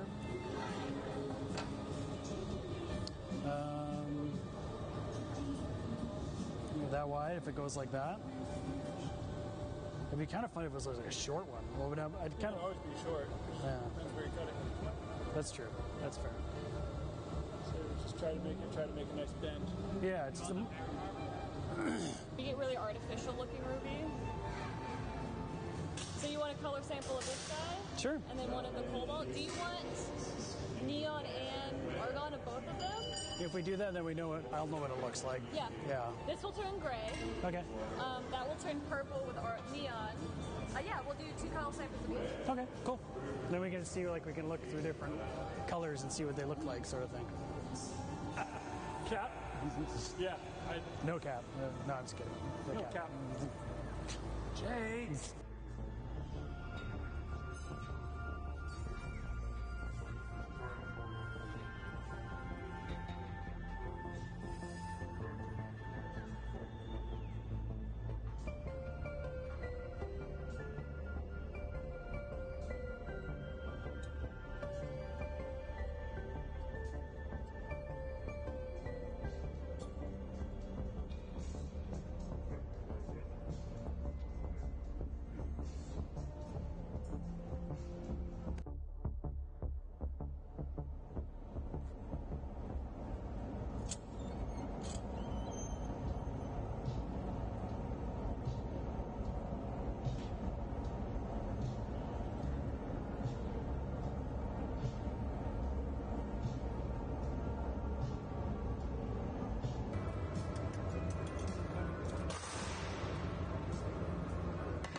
Jason Christian. I reside from Ballard, Washington, originally from Coopville, Whidbey Island, Washington.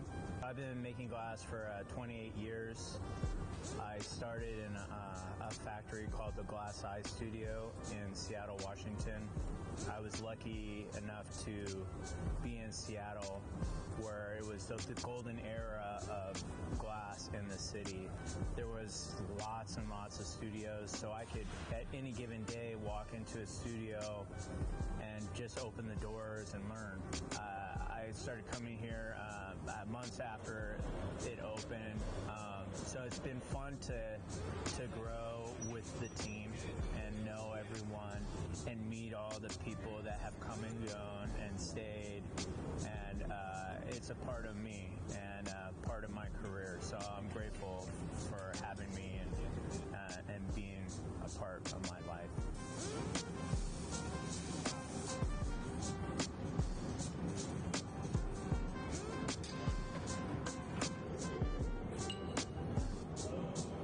We're making really big yo-yos. They're massive. We're pushing the scale. These are some of the biggest ones I've ever made. First of all, I love the texture of glass patterns that you make. The traditional patterns like Radicello, Emerletto, the filigrana patterns, and I love to be able to actually like touch those patterns and feel that. It's like a fabric. The patterns and colors, I make those all by myself. So like the reticello and all the marini and stuff, I can make that. I've taught myself how to make that by myself. So when I was designing these, it was really important to me to be able to have that visually, that texture being exposed, and to be able to touch it, to get that sense of touch in the piece. There is a deeper meaning to those pieces. My stepfather, when I was 12 years old, kind of brought my mom and I back together. My mom had left my life when I was 3, and then we were able to kind of mend that with my mom. My stepfather bought me this yo-yo, and one that lights up red and blue on either side, and you throw it, it lights up. And it was this object that forever I have a memory of us coming together. And it's funny, when we're making this object here in the hot shop, when those two sides kind of come together, there's some kind of metaphor within that. I met a lot of these guys, when they were in high school, Trenton and Jack, and I have a 4-year-old son. It's cool to kind of get in touch with the youth that way too, so I kind of know what's going on in my son's life a little bit, so yeah.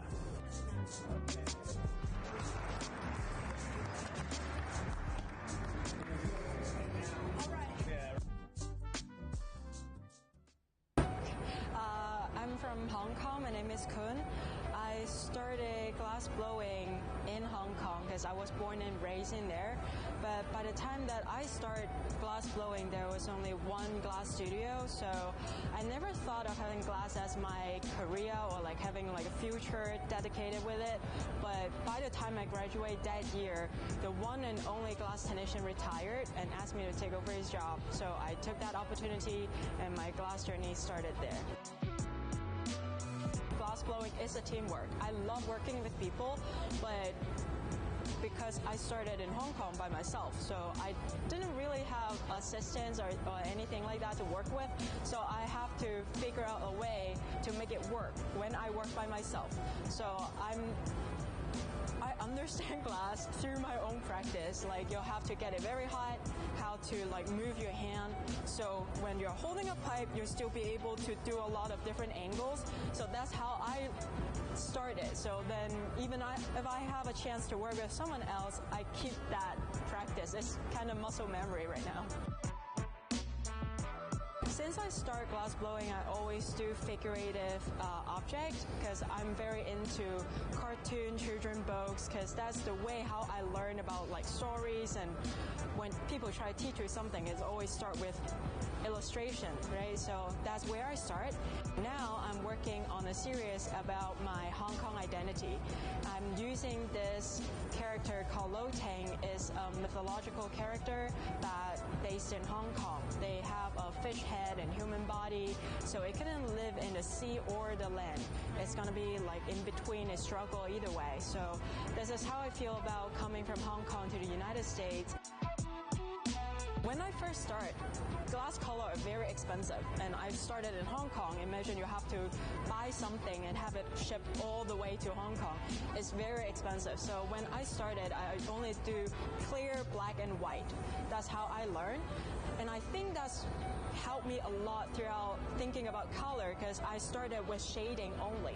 So then I have a more understanding of, okay, how could I make work actually look cohesive when it put together with color. So that's how I learned, that's my practice. And then I came here to the United States taking workshops from a lot of different people, like Karen, Jason, Raven, Robin, and Julia. So I learned how to apply color with these people, and I try to like steal little things from different people and then try to put it into my own work. I'm I'm Bree Chesler, and I'm from Seattle, Washington.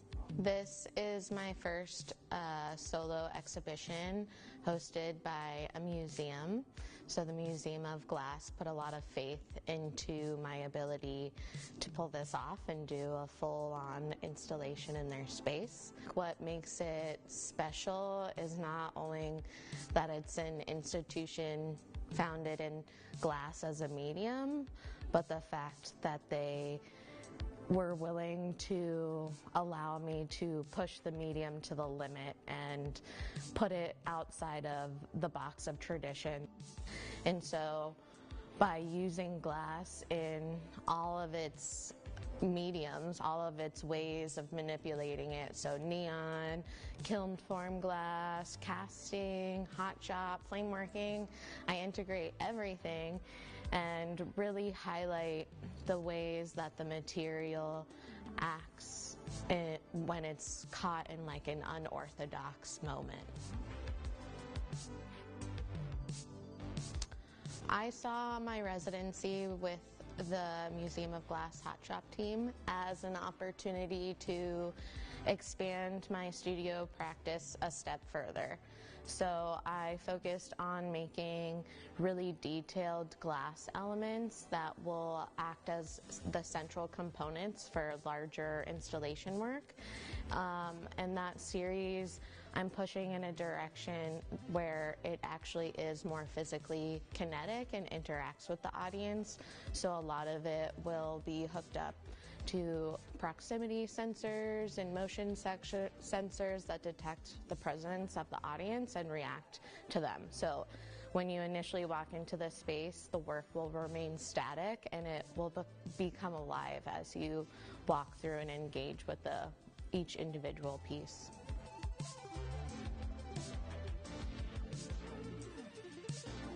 In a way, all of the work in here speaks to that, speaks to how I use the medium and how I highlight it in different ways.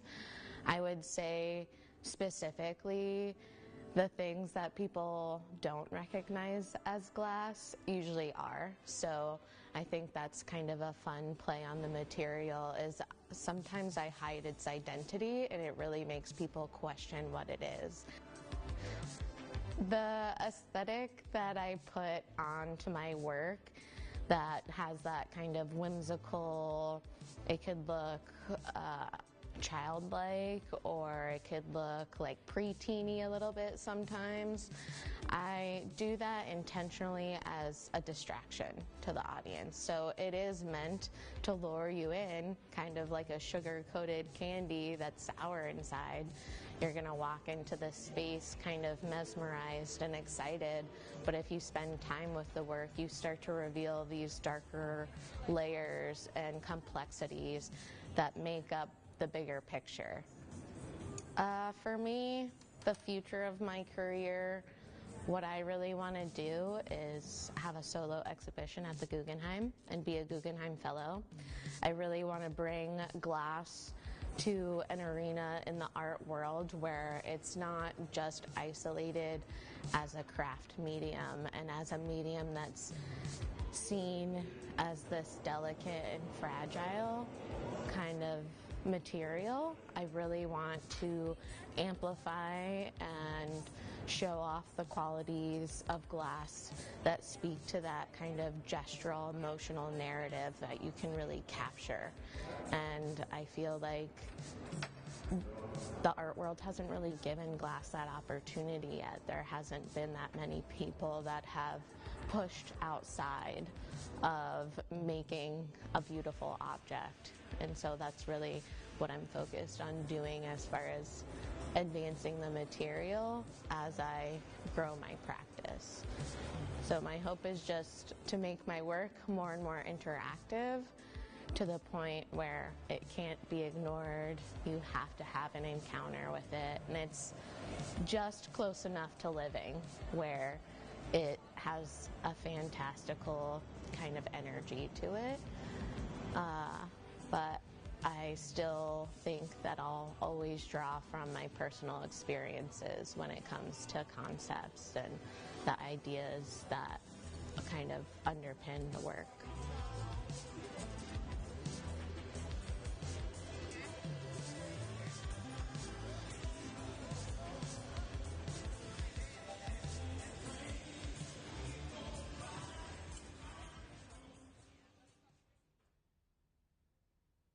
I'm Cheryl Derricat, and I'm a visiting artist in the Museum of Glass, and I live and work in San Francisco, California.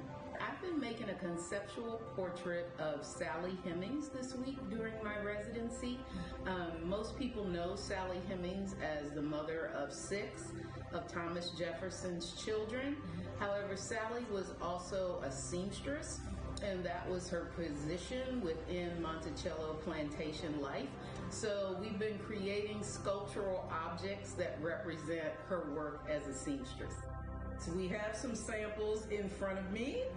I've been making oversized spools of thread, and I tried to choose historic colors that would have been prevalent in the 1780s, early 1800s when Sally Hemings and Thomas Jefferson were alive. We've also made some oversized sewing needles in glass, and some of the even larger pieces are scissors and irons. I tend to have a research-based practice, so a lot of times I will be triggered, quite frankly, by a phrase I hear or something I read, and I'm like, oh, that's interesting. And I start, following that and researching it. I got interested in history pretty young. I was a history minor in college, so I always enjoyed it.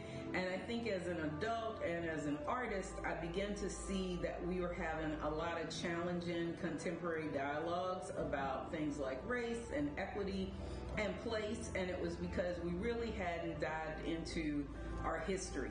And so when I had the opportunity to do a group show at the French consulate, I realized that, whether I liked it or not, it was time to dive into Thomas Jefferson, who was one of our most notorious French ambassadors. It's important for all artists to do the work that they're called to do. And I know for my own practice, I work pretty intuitively. So if the inquiry is leading me toward a topic that's about race, I'm not going to shy away from it, And I think American history is a very convoluted situation, to say the least. And so the more we can own that, I think there's hope for us to hopefully move forward in a better state than we've been the last few hundred years. Ultimately, most of my work at home results in warm glass. I have a large kiln in my studio in San Francisco, and I also do some work on paper and textiles. So I would say a through line of all of my work is visual storytelling, text, and image, whether it's in glass or on paper or textile. So it has been great to be at the Museum of Glass. The Hot Shop team here is amazing. We have been under Gabe's leadership this week, and I think the best thing he said to me was yesterday, boy, that was really challenging and fun at the same time, because I think these are familiar objects, but we've certainly been looking at them through the lens of the 18th century. So, a spool of thread was wood. It really wasn't the kind of conventional spool of thread we think about today. The handles on scissors are a little different than our contemporary scissors. So I have really appreciated being able to partner with such great glass-blowing professionals that care about that level of attention to detail and actually enjoy it, even when it's a little maddening sometimes.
Yeah, sure.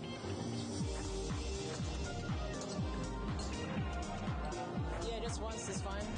Just go for once. Awesome. Can I touch those? Yeah, totally. What are you going to touch, man? Dude, touch those two together when we come off. We got a little time.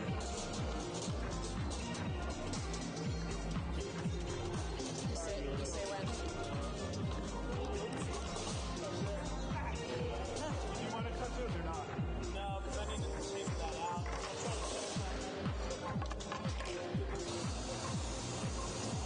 Me on the right, Eden. Blow hard.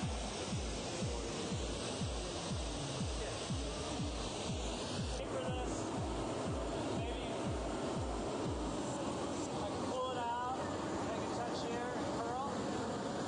Or do you want me to keep it free floating? What about if you like bring it like across? Bring it across these ones. Bring it over the top? Yeah. See this out? Touch? Yeah. Okay. Will you just stand by on the hot part? Yeah, totally. Stop.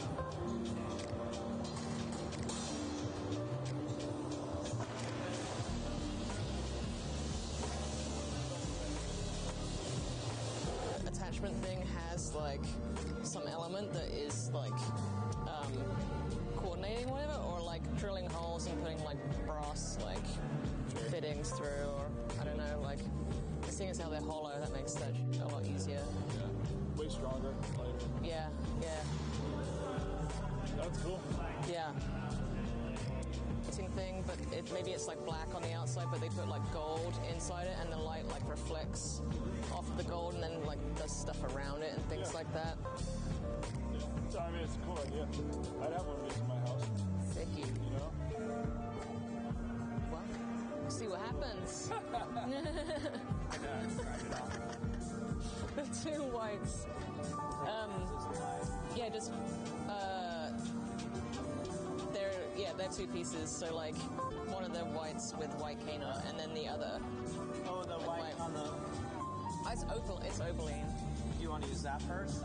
Yeah. Okay. So and opaline and white cane. Yes, please. Okay. And then the second one will be the next white and white cane. Okay. That's kind of like a milky white.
Well, we welcome everyone to the Museum of Glass. Happy Sunday, everyone. And to all our dads out there, happy Father's Day.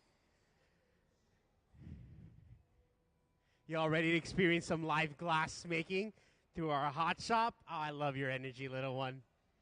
Wonderful. Well, as we begin, let's quickly introduce just some of our equipment so we know what we're using down here, and then later on we can explain a little bit more about the process.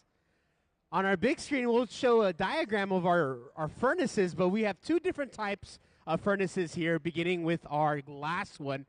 We have two of these ones on each sides of the museum, each holding approximately 1,000 pounds of molten glass at 2,100 degrees Fahrenheit.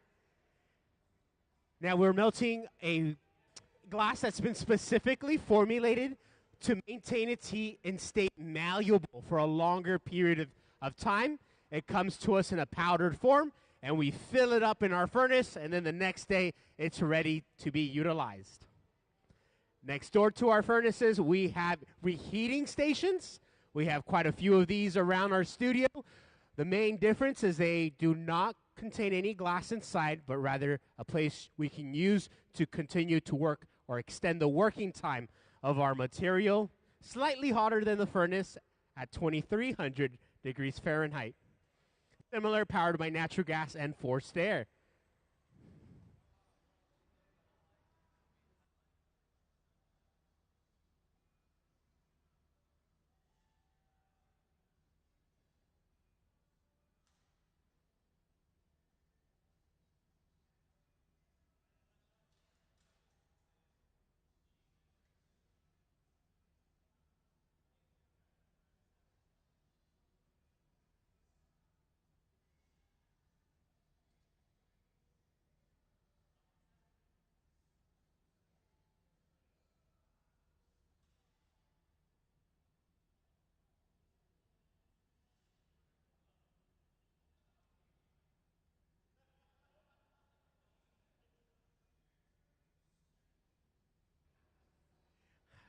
All right, well, just to break down what we're going to be working on next, throughout the day we will be using some of this cane, this crushed up or long strands of glass, but before we get to that, we're just going to make a fancy drinking glass, and then we can go on with using some more complex designs and pattern. In the center, Ben is working on the stem of our drinking glass, a goblet. On the big screen, we'll put a diagram of a goblet so we can understand the multiple parts that it takes to create one of these stems. Now, the bowl, the cup, that's already complete, and it's sitting inside of our garage. That's this oven down here. It's about 1,000 degrees Fahrenheit. We have the cup complete. We just need to make the stem and the base and then join them together. We'll add small amounts of glass to create the ovolio and then the maurice, which are just the transitional bits of the glass. If you have any questions throughout our demonstration, my name is David, and I am more than happy to share my knowledge and experience working with glass. You can raise your hand or shout my name, and I'll be right on over. Welcome. Thanks for joining us.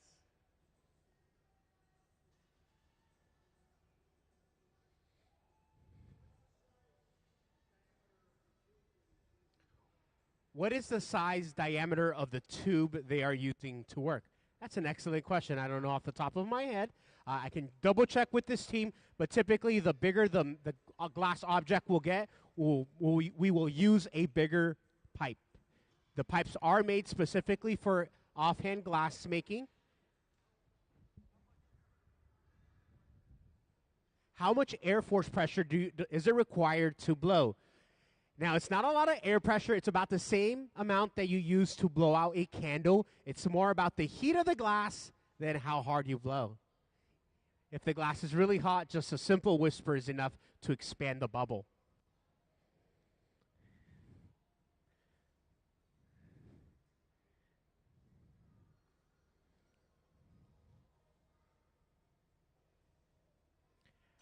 Now, with the bubble that was added on top of this piece will become the base, the blown foot of our goblet.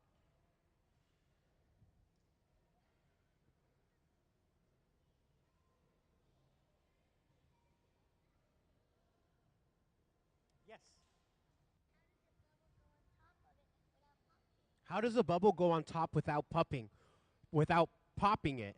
It's all about control. Our team is very talented.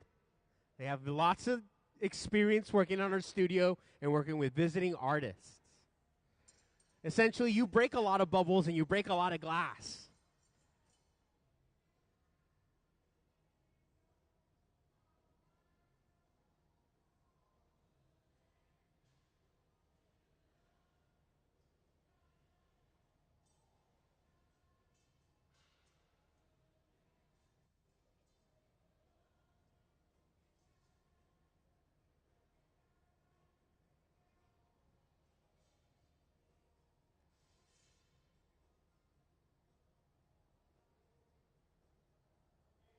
Yes.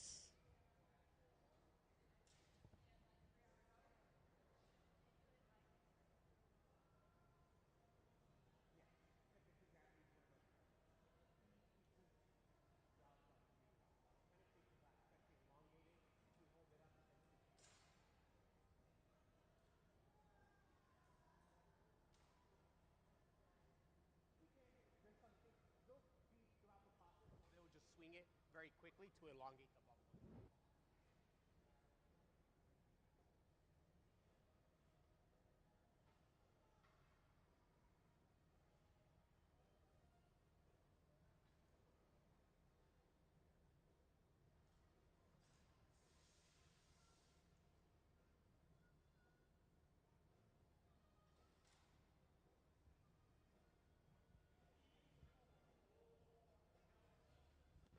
Oh, did he use a gold metallic substance? Yes. On the center where he added a 23 karat gold leaf. The style that we're working with right now is more of a Venetian or Italian style of working with glass, very thin drinking glasses. This style has been historically made on the island of Murano, Italy. Okay, so how long does it take to be proficient in glass blowing? I would say a lifetime. You're always learning in glass. Things are always going to break, and it's going to make you better as a glass maker.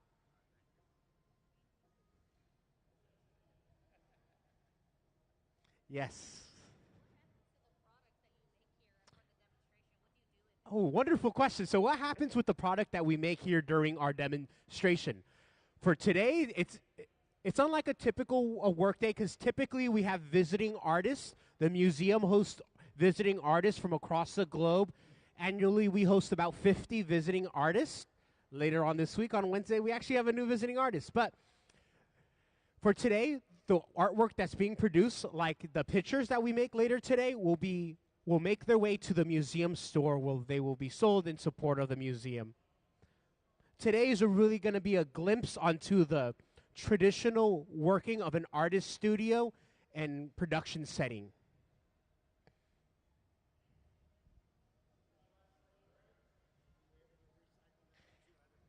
Okay, so the glass that breaks or ends up on the ground, are we able to recycle it?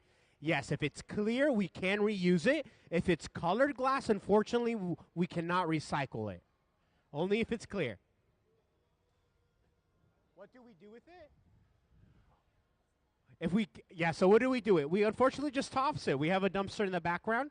There is different programs, and there is some studios that use a lot more recycled material. This is a very high level of glass making. This is probably one of the biggest glassblowing studios on this coast, and as in terms of our equipment and our team that we have here. So typically we would try to keep a high quality glass. The glass that we melt here has also been specifically made for this process here, and it's a much higher end glass than your traditional like Snap or Coca-Cola glass that's mass produced. There's very little air bubbles in the material.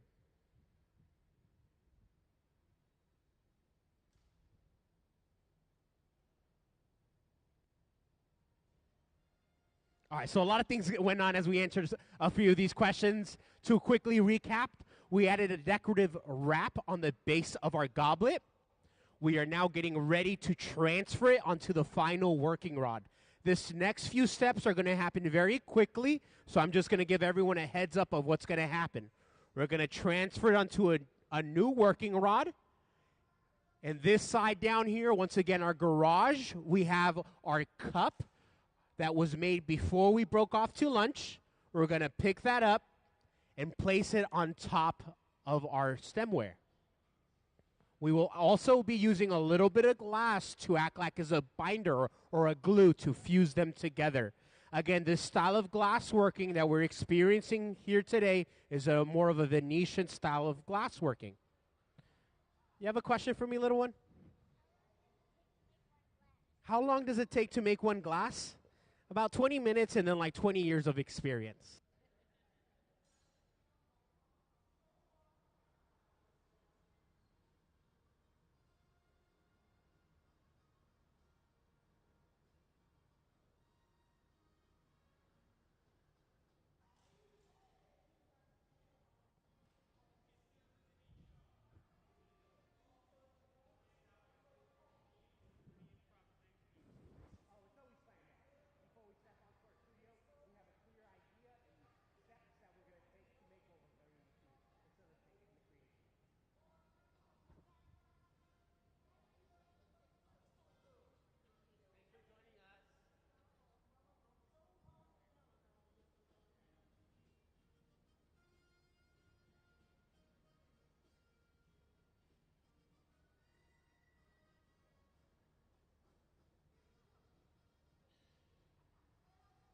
Definitely don't blink now. This is a good time. Check in.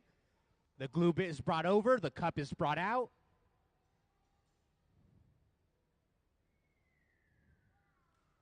Wow is correct. I'm always fascinated by all these techniques. Very technical experience.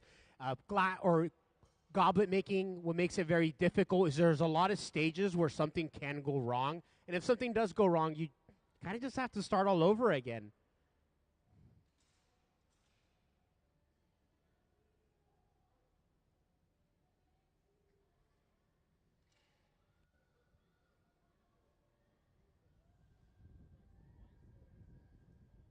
So why is it, when we fuse both the cups together, why is there movement a lot? So that movement is coming from that hot glue bit that we bring over.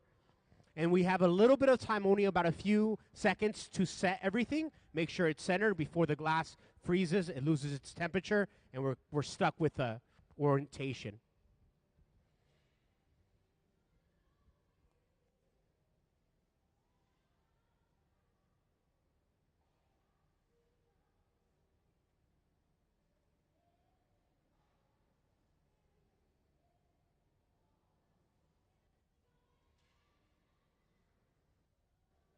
All right, well, a little bit of water on the end of our punty and a tap, and it will release.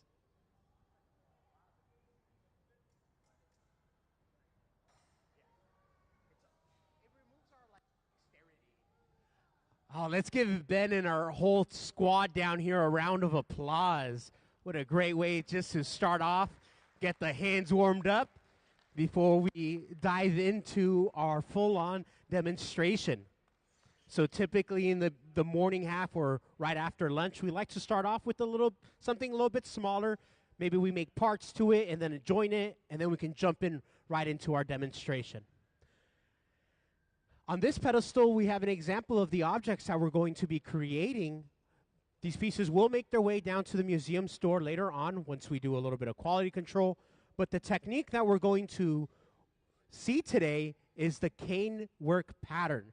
As you explore the museum and our collections, and specifically the Nancy Callan forces at play, you'll notice that some of the artwork contains lines. Sometimes they're twisted, sometimes they're straight, and a handful of different examples also can be found on our top balcony.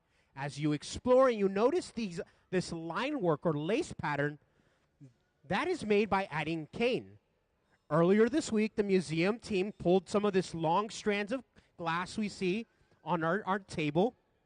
These stretch from one side of the room to the opposite, and then we break them up to smaller usable sections. These sections will then be laid out on a plate. As we can see in the center, we're preheating the plate. We're going to lay out our pattern, and then With a hot bubble, we will roll and pick up all these canes in one take. And it's such a beautiful process. And again, as you explore the museum, we'll experience some of the techniques that were used throughout our exhibitions. Colored glass is made by adding different metals, so the periodic table, to clear glass. If we want to make white glass, we can add antimonium. To make green glass, we can add chromium or iron. Blue glass is cobalt, and my personal favorite, pink and red glass, which can be made by adding gold and erbium. We could make color here at the museum. We could take a little bit of the gold and erbium, not a little bit, it is quite a lot of color, and we add it to our clear glass, but then we would be stuck with that single color all year around. So instead of being stuck with a single color, we melt clear glass so we have all the colors of the rainbow available to us.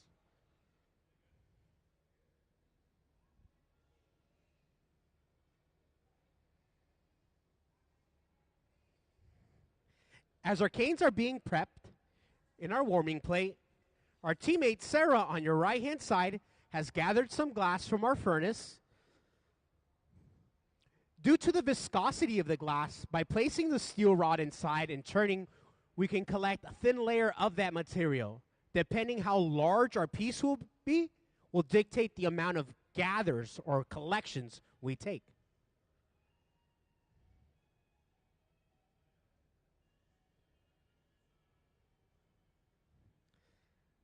This next step happens very quickly, but it's the introduction of the air bubble. By blowing very hard and then placing our finger over the blowpipe, we've trapped this air inside. And due to the heat of the glass, it needs to expand. Therefore, it pierces the glass, producing our starting bubble.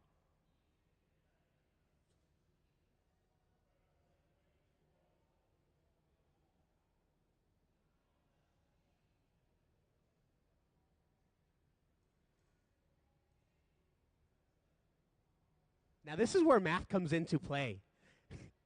We need to roll the canes evenly across the diameter of our starting bubble. So we'll use a pi divider. You'll see these around. I'm not going to grab them because I don't want to mess up their calculations. But this is a good time to use pi. Now, our demonstrations typically begin on the sides, on the edges, but then make their way to the center of the museum. My favorite place to experience the museum has to be the top balcony, where you can get a bird's eye view of the action and the teamwork involved to produce some of the glassware.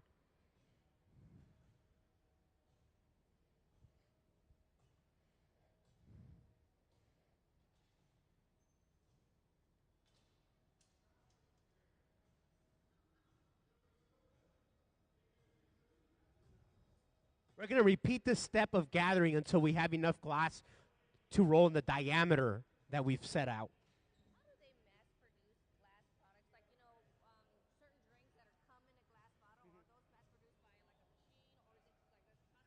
So how do you mass produce glass? Is it done by machines or large teams? For a lot of them, it's mold work and it is machines. And you'll notice in mass produced glass, there's always a line or striations that you can tell where the glass was placed into a mold. Hand-blown glass, the way you recognize it if it's hand-blown, is typically on the edges. There's like these stretch marks that are occurring, and tool marks. Another key is the very bottom of the piece. Here at the museum, we stamp all of our handmade objects with our stamp, but typically that's also to hide where the punty, the transfer rod, was located at. So as I'm thrifting, those are some of the signs that I'm looking for. I'm looking for the bottom of the piece and then some stretch marks towards the top of it. What's up, Queen? You have another question? How do we stamp it? You'll see that later on in our process on how we stamp our finished products.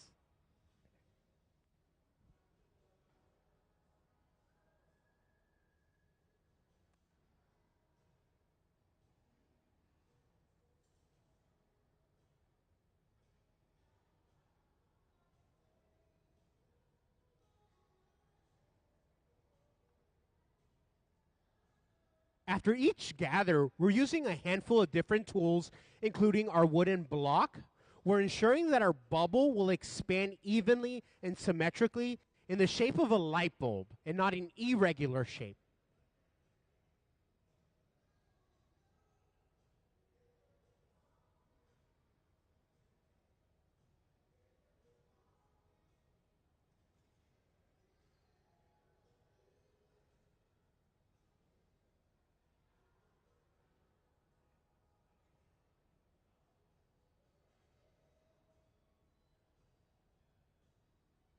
Do you have any questions I can answer for you?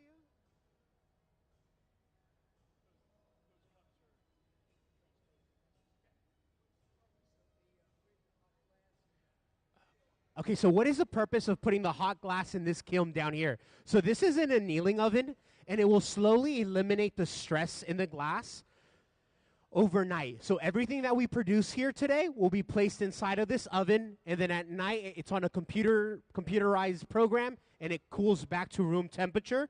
Yesterday we used the annealer to your right-hand side. So if you're sitting on this side, you can check out the artwork that we produced yesterday. And it's still a little toasty inside here.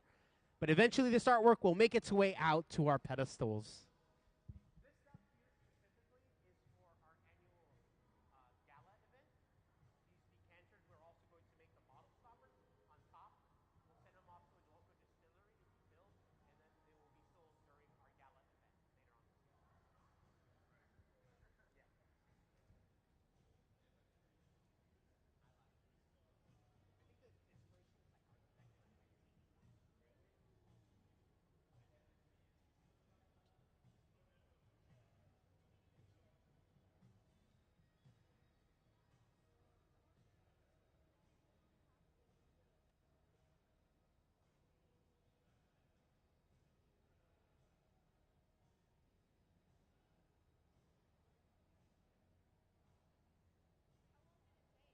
How long did it take?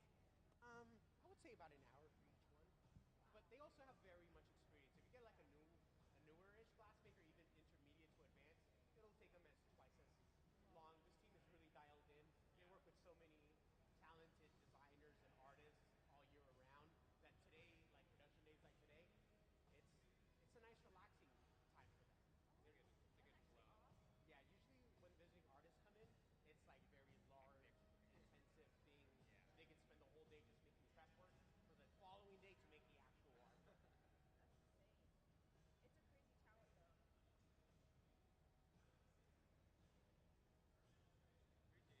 Absolutely, I appreciate you as well.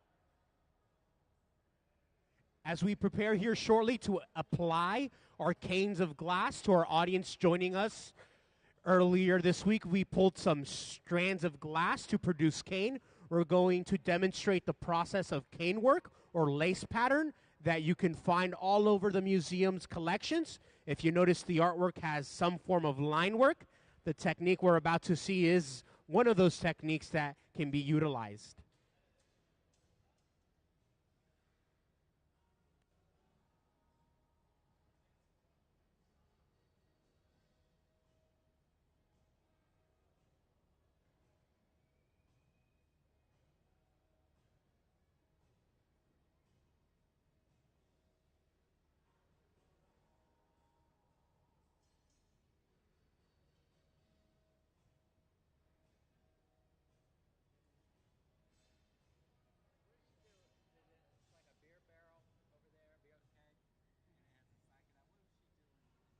So that's just to remove excess glass, and we keep that separately because that glass is not being contaminated by the floor, by any outside environment. So that glass is strictly used to recycle. We will recycle that material. So we want to separate it. Yep. Yep, that's just to remove excess glass. We call it a strip gather. That's to maybe sometimes get rid of too much material, but also be left with the consistent shape.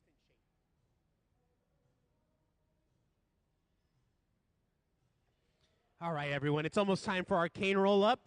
Sarah has calipers on the left-hand side. She's measuring only 1/3 the length of our pattern here. Our teammate Trent preheats it a little bit to prevent those canes from cracking.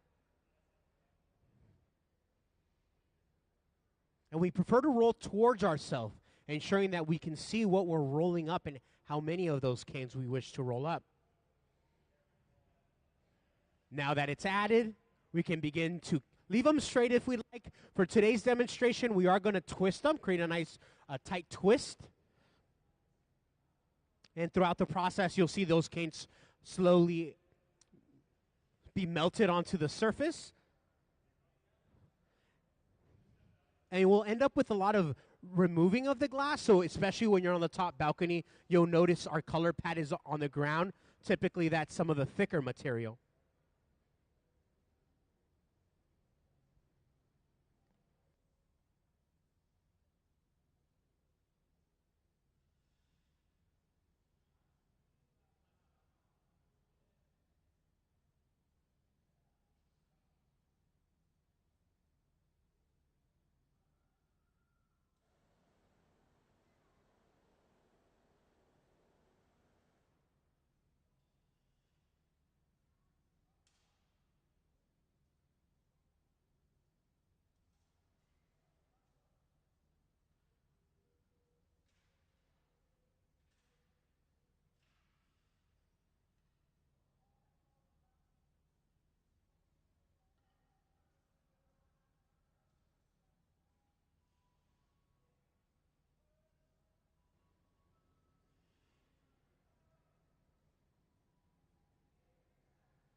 Once again, the temperature of our reheating station is approximately 2,300 degrees Fahrenheit. And at that temperature, we'll make all these colors just look bright red and orange. But as the glass cools down, its true color will come back. If you have questions, please feel free to raise your hand. Shout my name. My name is David. I am more than happy. I'm going to put the mic down for a second, though. This process is so beautiful, so wonderful. And just a great time to sit back, relax, and enjoy the glass making process.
Always so fascinating. So this is the actual glass blowing part. Glass blowing has a very misleading name. We're not always blowing air through the blowpipe. In this case, our teammate Trent It's only blowing about the same air pressure you use to blow out a candle. At the same time, Ben, our gaffer is the person who's orchestrating the demonstrations, takes a seat at the center, using different shaping tools like a wet pad and newspaper to control how and where the bubble is expanding. When we place something inside the reheating station, it's the tip of the glass that's the first thing in and the last thing out. So no matter what we do, it's the tip that will always be the hottest. And typically that's the bottom of our vessel, and we want to keep a thicker base. So we're using that newspaper to cool down that area, prevents it from expanding. And we also want to ensure that our line work, our lace pattern, is coming to a single point of termination, a nice beautiful point. So we can remove some of that material periodically throughout the demonstration.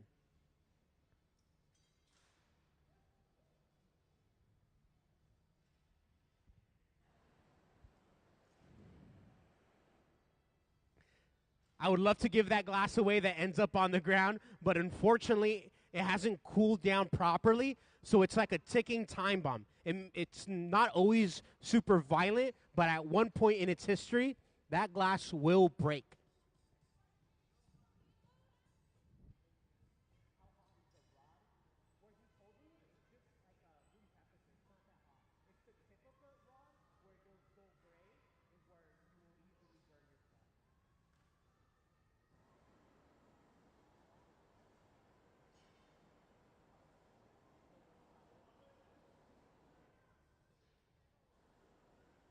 What kind of metal is the rod made out of? It's made out of a stainless steel alloy, and the very tip, it's an even pore conductor of heat of stainless steel. There's like a small weld mark as a little detail. But you'll notice that the rod goes from its shininess to its dull gray and black. We're rarely placing our hand in the discoloration area. You learn very quickly that that area is spicy.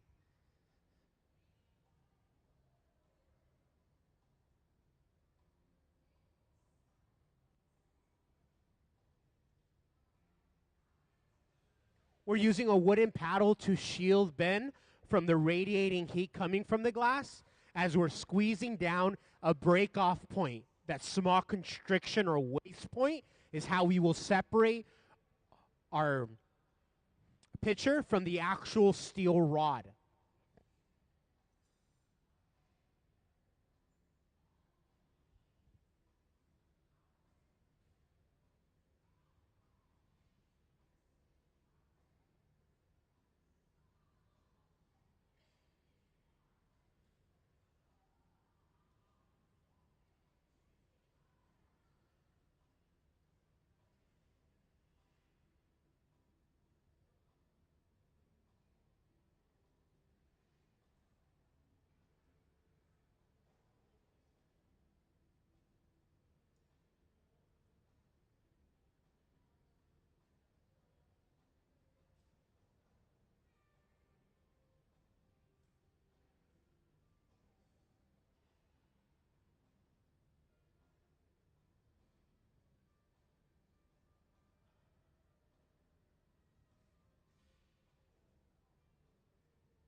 Well, we've produced a nice flat bottom on our pitcher.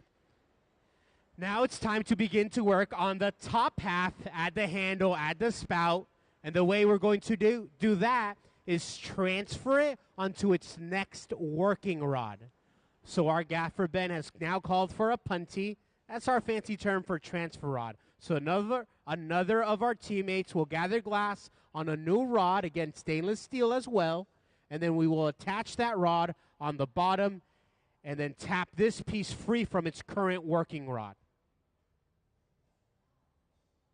At this point, now that the glass is a lot cooler, I say cooler, but it's still well over 1,000 degrees Fahrenheit, you could begin to see its true color coming back a little bit. And when we transfer, you'll see that the top half, once again, will get bright red and orange once again.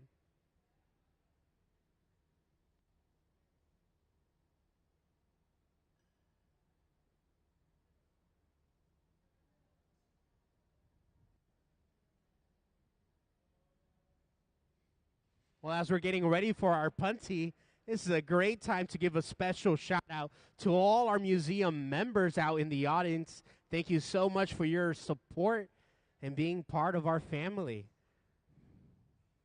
One way you could support the Museum of Glass is by becoming a member yourself. It grants you access to limited tours at the museum, also a special insight on the museum and our galleries, in addition to 10% discounts at our gallery as well as at the museum cafe.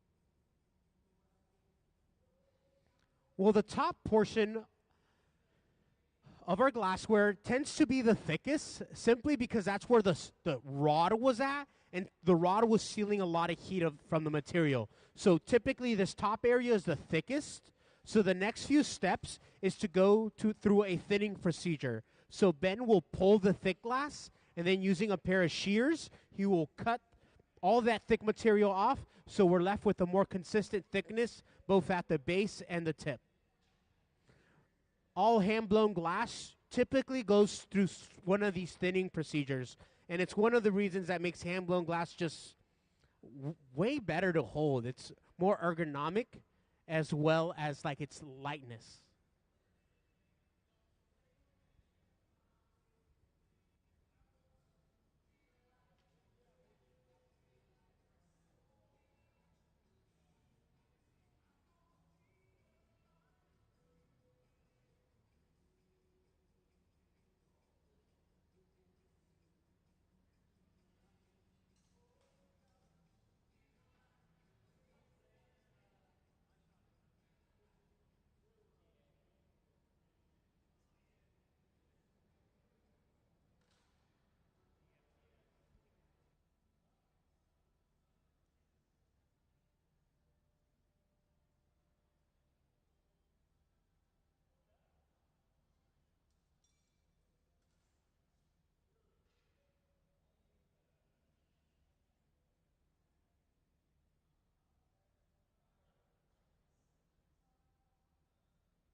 Well, as we finish the top of our piece, we're going to begin to add the handle next. So gathering a little bit of glass from our furnace and blowing a bubble. We can attach that. And if you want to hold some of this glassware that we make, this piece will be available in our store later on. Once it goes through a little quality control, it'll make its way up there. But if you want to hold some of the glassware that we make, check out the museum store. It's very lightweight. It's very beautiful.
The torch we're utilizing now is the hottest piece of equipment, the hot shop floor, burning about 4,500 degrees, a mixture between propane and oxygen.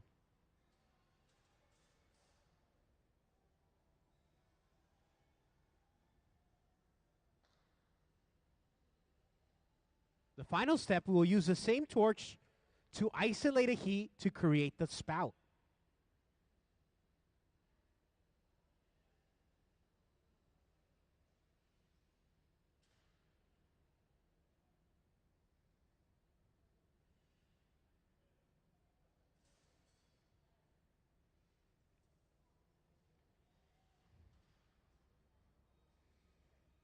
Now this piece is just about complete. The last step is also the longest one, where we place it inside of our annealing oven. We will be using the annealing oven to your left-hand side. It's sitting at 890 degrees Fahrenheit, and it'll be the home of everything that's produced here today. We will fill it up with all the artwork, and then at night it will slowly cool back to room temperature. We do this to eliminate the stress in the glass. It's simply going to get too cold too quickly, so we need to gradually control it.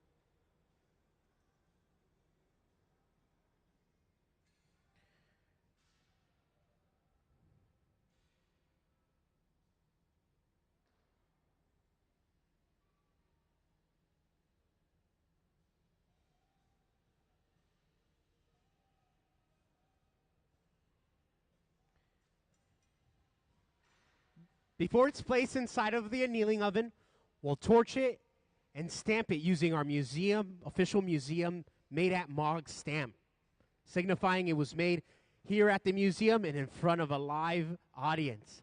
Let's give a round of applause to our hot shop staff. Another beautiful, beautiful piece. Wonderful job. Well, coming up here at the Museum of Glass, we have our Hot Shop second sale occurring June 21st. That is this week, beginning at 10 a.m. Any purchase of these pieces will grant you access to a $5 museum entry. Occurring today, we also have our hands-on glass tile workshops, where you can learn the art making of fusing.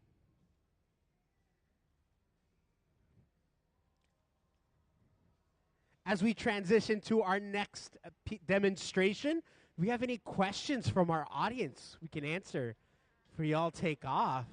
If not, thank you so much for tuning in. Again, as you explore the Museum of Glass, and you notice there's lined or there's lace pattern, if it's twisted or wig-wag pattern, The demonstration we just saw now of cane working is a similar technique that's utilized.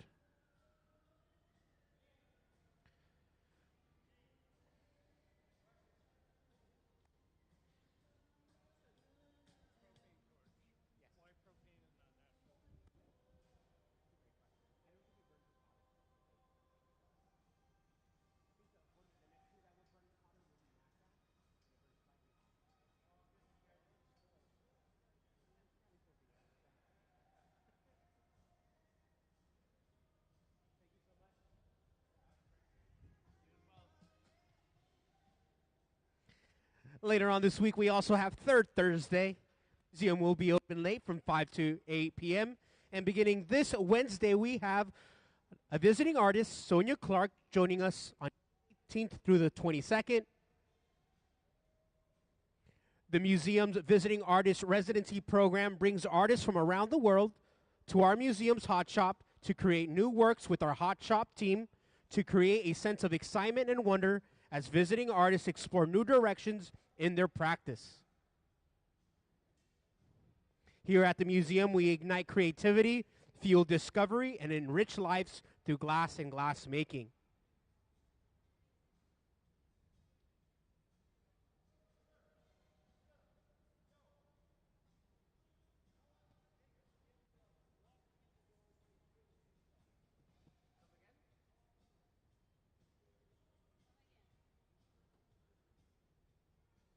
How long does it take to go from the apprentice period to being part of our hot shop team?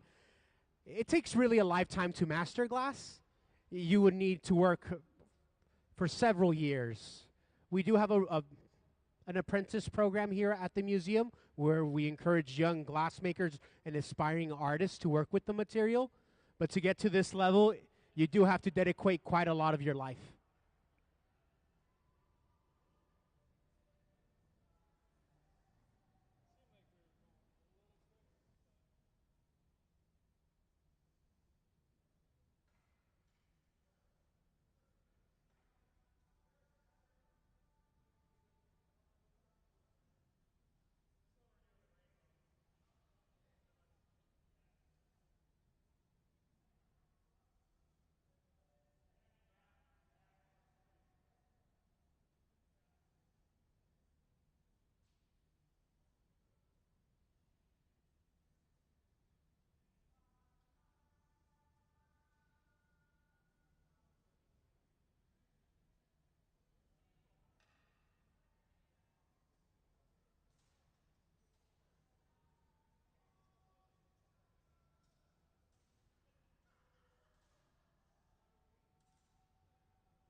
Well, we just added the spout, the finishing touch to our Pride pitcher.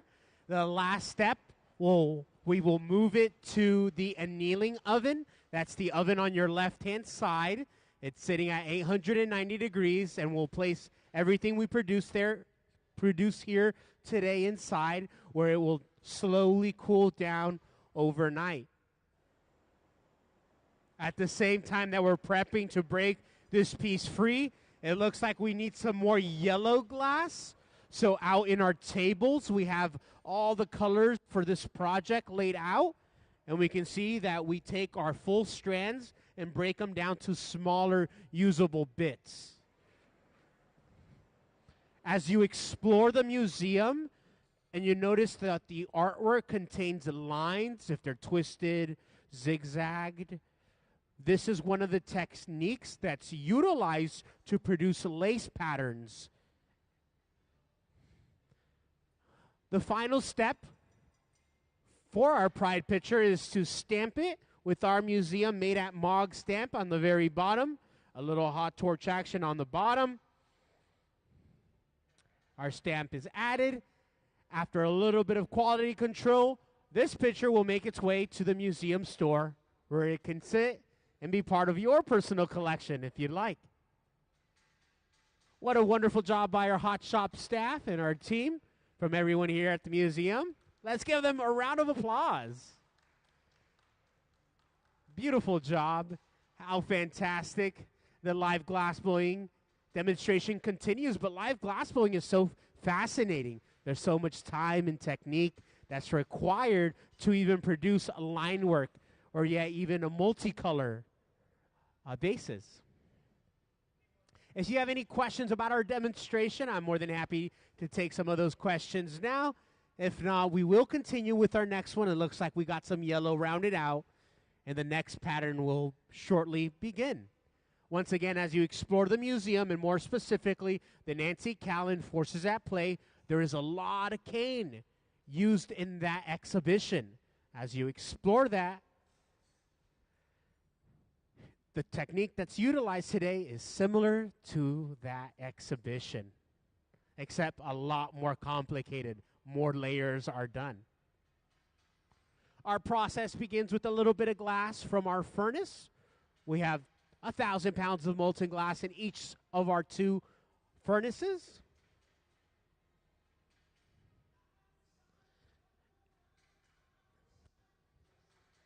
As our demonstration continues, we'd like to invite you to our Hot Shop Second Sale occurring this week on June 21st at 10 a.m., where you can get a chance to hold some or purchase and own some beautiful glass artwork made here at the museum, part of our second sale. Going on today, we have our hands-on glass tile workshops, where you can get your hands on some glass. Thank you so much for joining us today. And try fused glass art for your first time.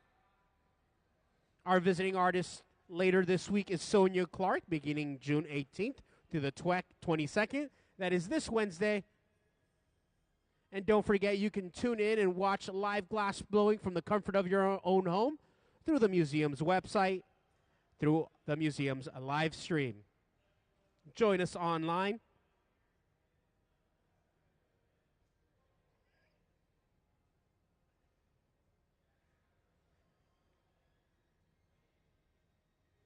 We'd like to give a special shout out to all our museum members out in our audience and joining us online. Thank you for your continuing support and being part of our museum family. The membership program offers you chances to different exhibitions, sneak peeks into our exhibitions, discounts, and free admission.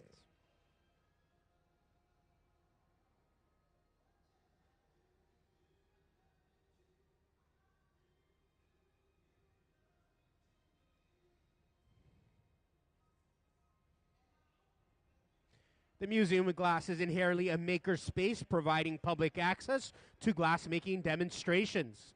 I like to say we are really an artist studio where you can take a glimpse into the culture and the process of hand-blown glass. We're beginning our next object, our next Pride picture, If you're joining us, welcome to the museum.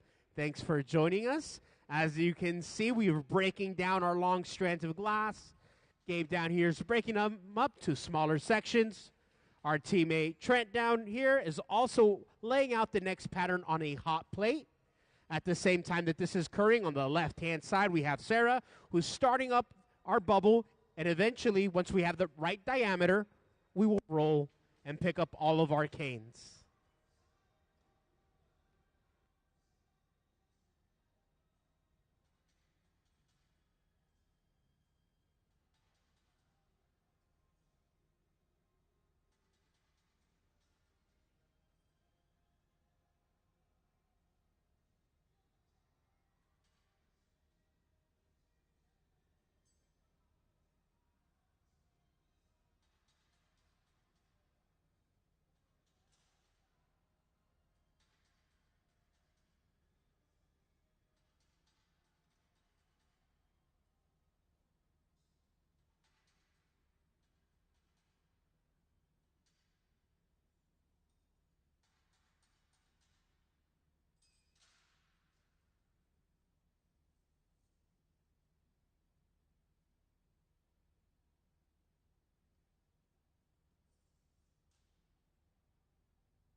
And now our pride pitcher is complete. On its way to the annealing oven. What a beautiful piece. Let's give our team another round of applause. They did an incredible job.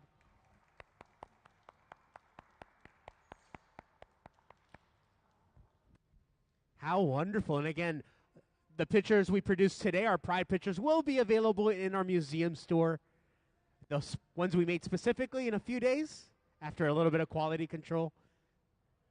Does anybody have any questions as we progress through our demonstrations? If you're just joining us, well, we're going to continue making these throughout the day. But if you have any questions, right now is a good time before we transition on over. Wonderful question. How long does it take inside the kiln to come back to room temperature?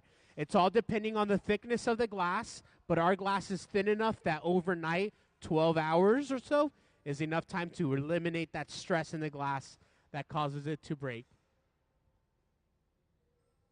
Hello.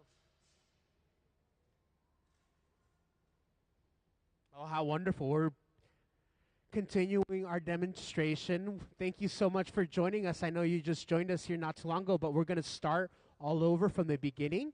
We're using some cane, which we have laid out on our metal table down here. As you explore the museum, you'll notice that there's like straight lines. Sometimes they're twisted. We call that cane work or lace pattern, and we're going to be demonstrating that technique throughout the day today. Absolutely.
All right, well, welcome everyone.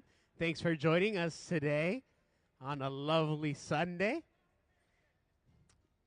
Today we're working on our Pride pictures. We have an example of the shape on your left-hand side, but we're going to be using some colorful rainbow glass. We've pulled a bunch of cane work. I have an example down here, and this stuff began as a long strand of glass that stretched from one side of the room to the opposite.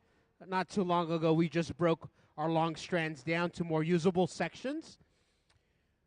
After sorting them, we've placed them on a hot plate. We're preheating them. Here shortly, we'll give them another introduction to the reheating station. It's about 2,300 degrees Fahrenheit. At the same time that that's going on your left-hand side, we have Sarah, who's gathered glass on a steel rod, introduced an air bubble.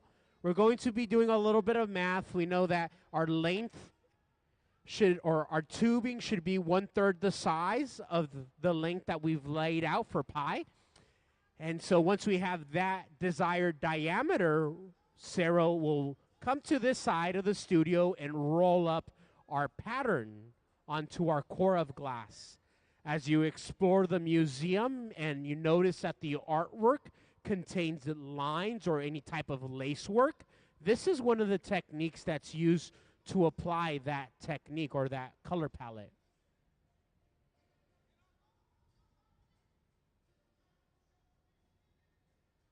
If you have any questions throughout our demonstration, my name is David, and I am more than happy to answer any questions that you may have.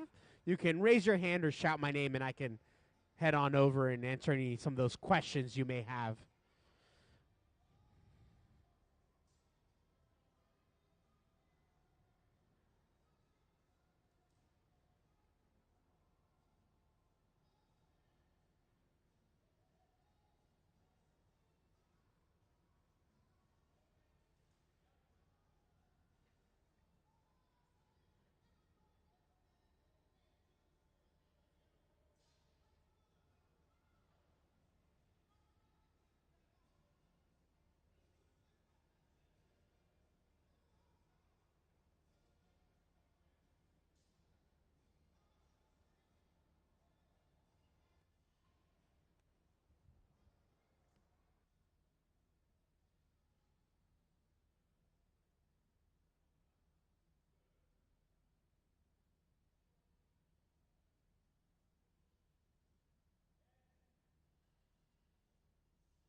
A little bit more heat is applied to our canes. We have our desired diameter, and we can join our masses together.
Now that our lines have been applied, we can melt them in utilizing our reheating station. It's about approximately 2300 degrees Fahrenheit.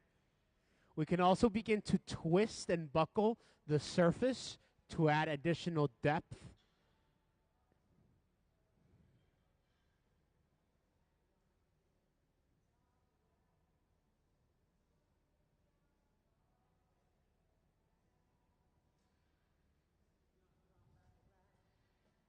Yes.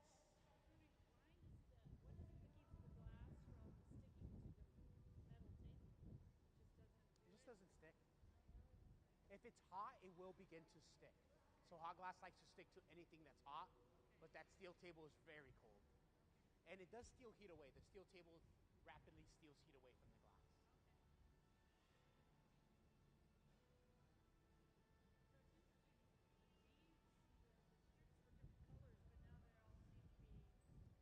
Yes, so the strips that we applied are cane. At first is different colors, but due to the intense temperatures we're working with, it makes everything look red and orange as we, yes, exactly. So, but as we expand the bubble and throughout the process, it gets colder, you'll notice its true color come back. And we'll point that out as we get closer to that.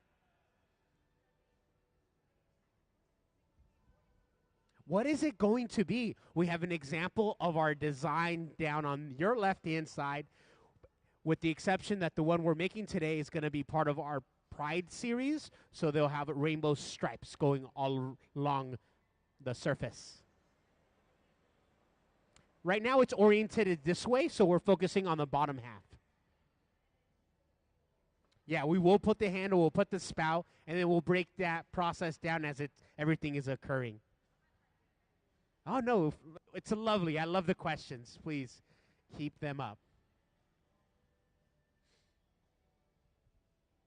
Yeah, this process should only take maybe 25 minutes or so. This team is really quick.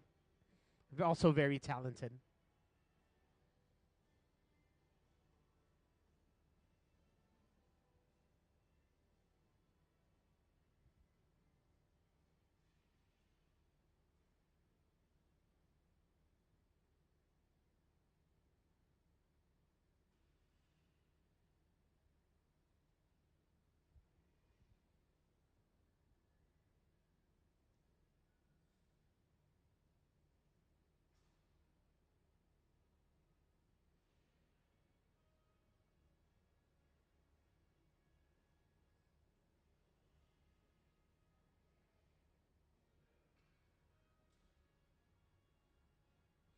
Now, to continue to make a uniform twist, we're also using our shears to assist us in the twisting of the canes. In addition, we're ensuring that all the canes meet at one termination point. This is the process where glassmaking gets its name, glass blowing. It's often a misleading name, but in this case, we are introducing air through the blowpipe, and when we do blow air, it's not often a lot. It's usually the same air pressure you use to blow out a candle. It's dependent more on the heat of the glass than rather how hard you blow.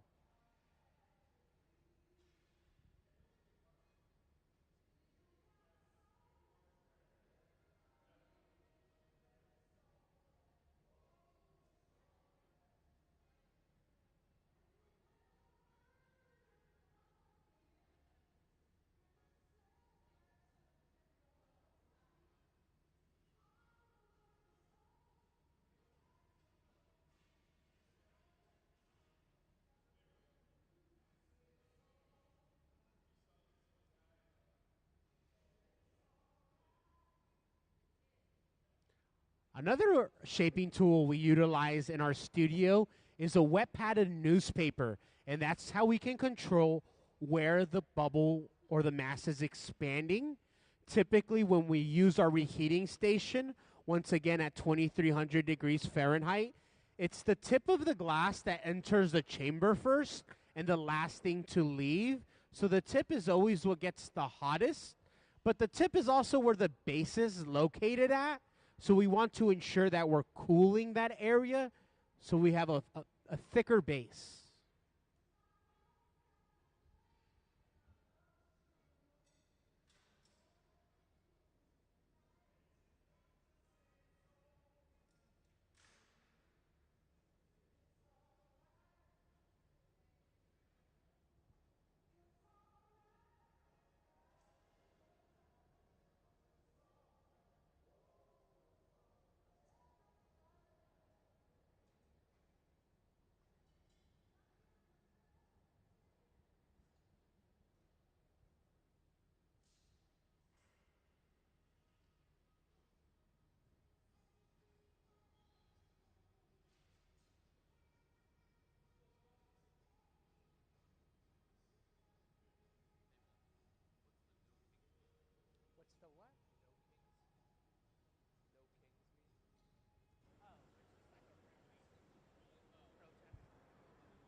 Well, now that we've created a weak spot in the glass, a flat bottom, it's now time to transfer it to its next and final working rod.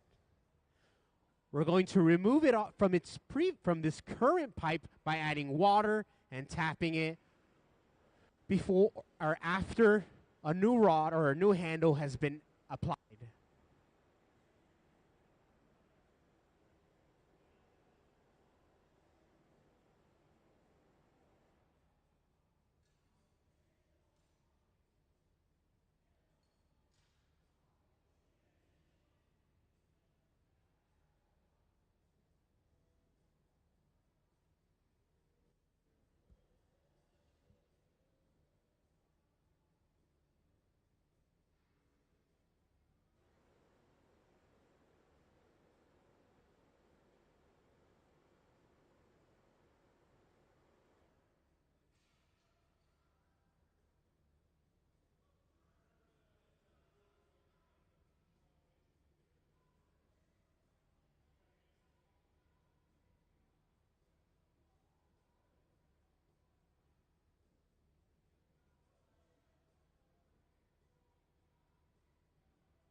Now that our new handle has been applied, it's time to really isolate a heat on the top half of our Pride pitcher, simply because the top half tends to be thicker. So we'll pull the thick glass out and then trim it or cut it right off. And we can see some of the leftovers on the hot shop floor down there. But that will give us a more even thickness both at the base and the lip area. Does anybody have any questions at this current moment? If not, you can sit back, relax, and enjoy as we complete this work of art. And don't forget, the artwork that's produced here today will eventually make its way to the museum store, where you can support the museum and own some beautiful glass to decorate your home.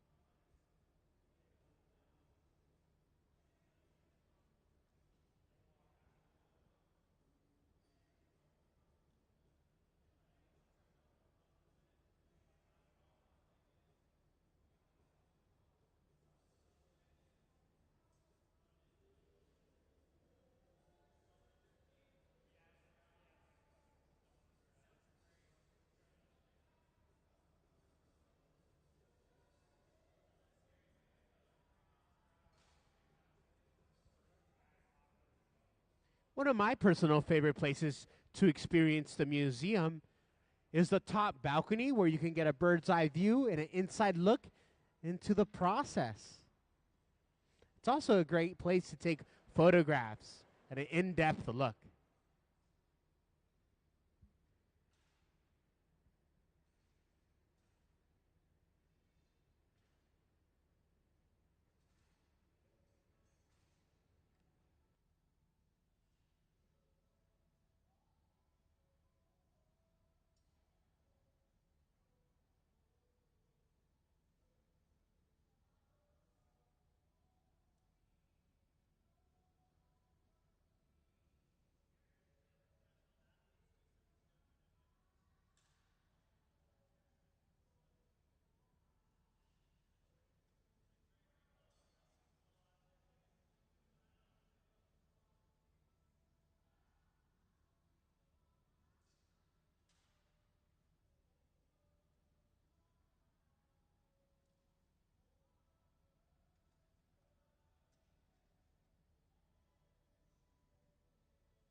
Now that we are at our final stages in the process, we can begin to see its true color come back into play.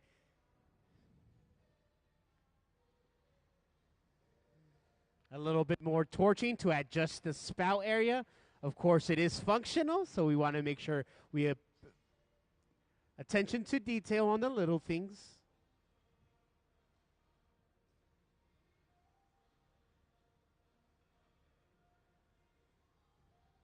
Oh, and look at that gorgeous color. The twist, consistent both at its base and at its lift.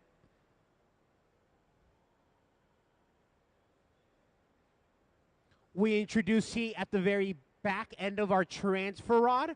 We'll ensure that that transfer rod is hot enough so when we add a little bit of water, it can snap free. The final step is to place it inside of the annealer. That's the oven to your left-hand side. It's sitting at 890 degrees and will eliminate the stress in the glass overnight.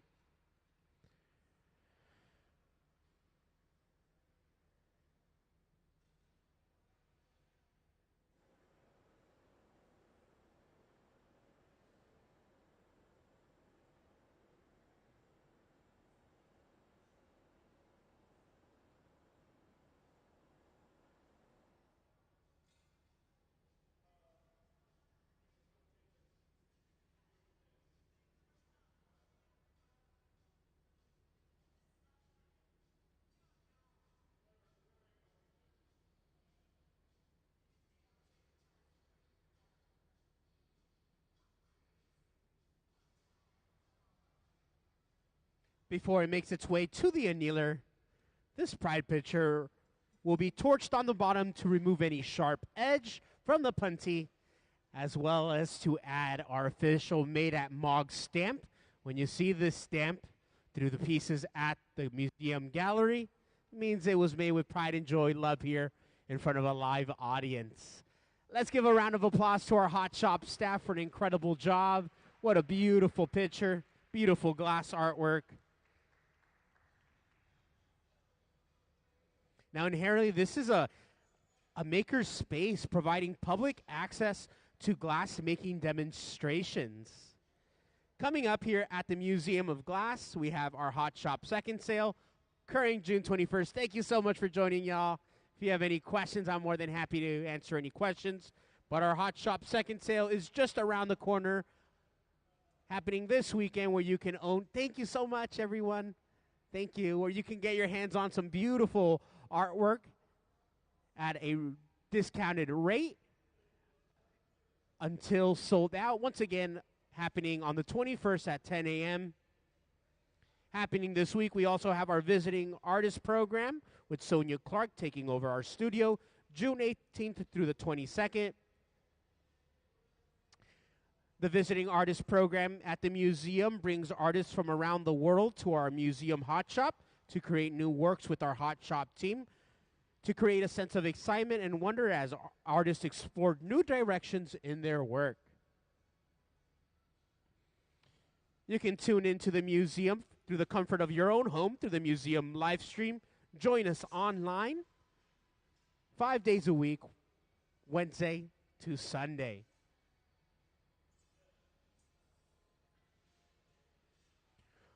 Another way you can support the Museum of Glass is through our membership program. Members get access to unlimited admissions to the Museum of Glass. Be part of our family. You can also receive exclusive discounts and inside look to the museum.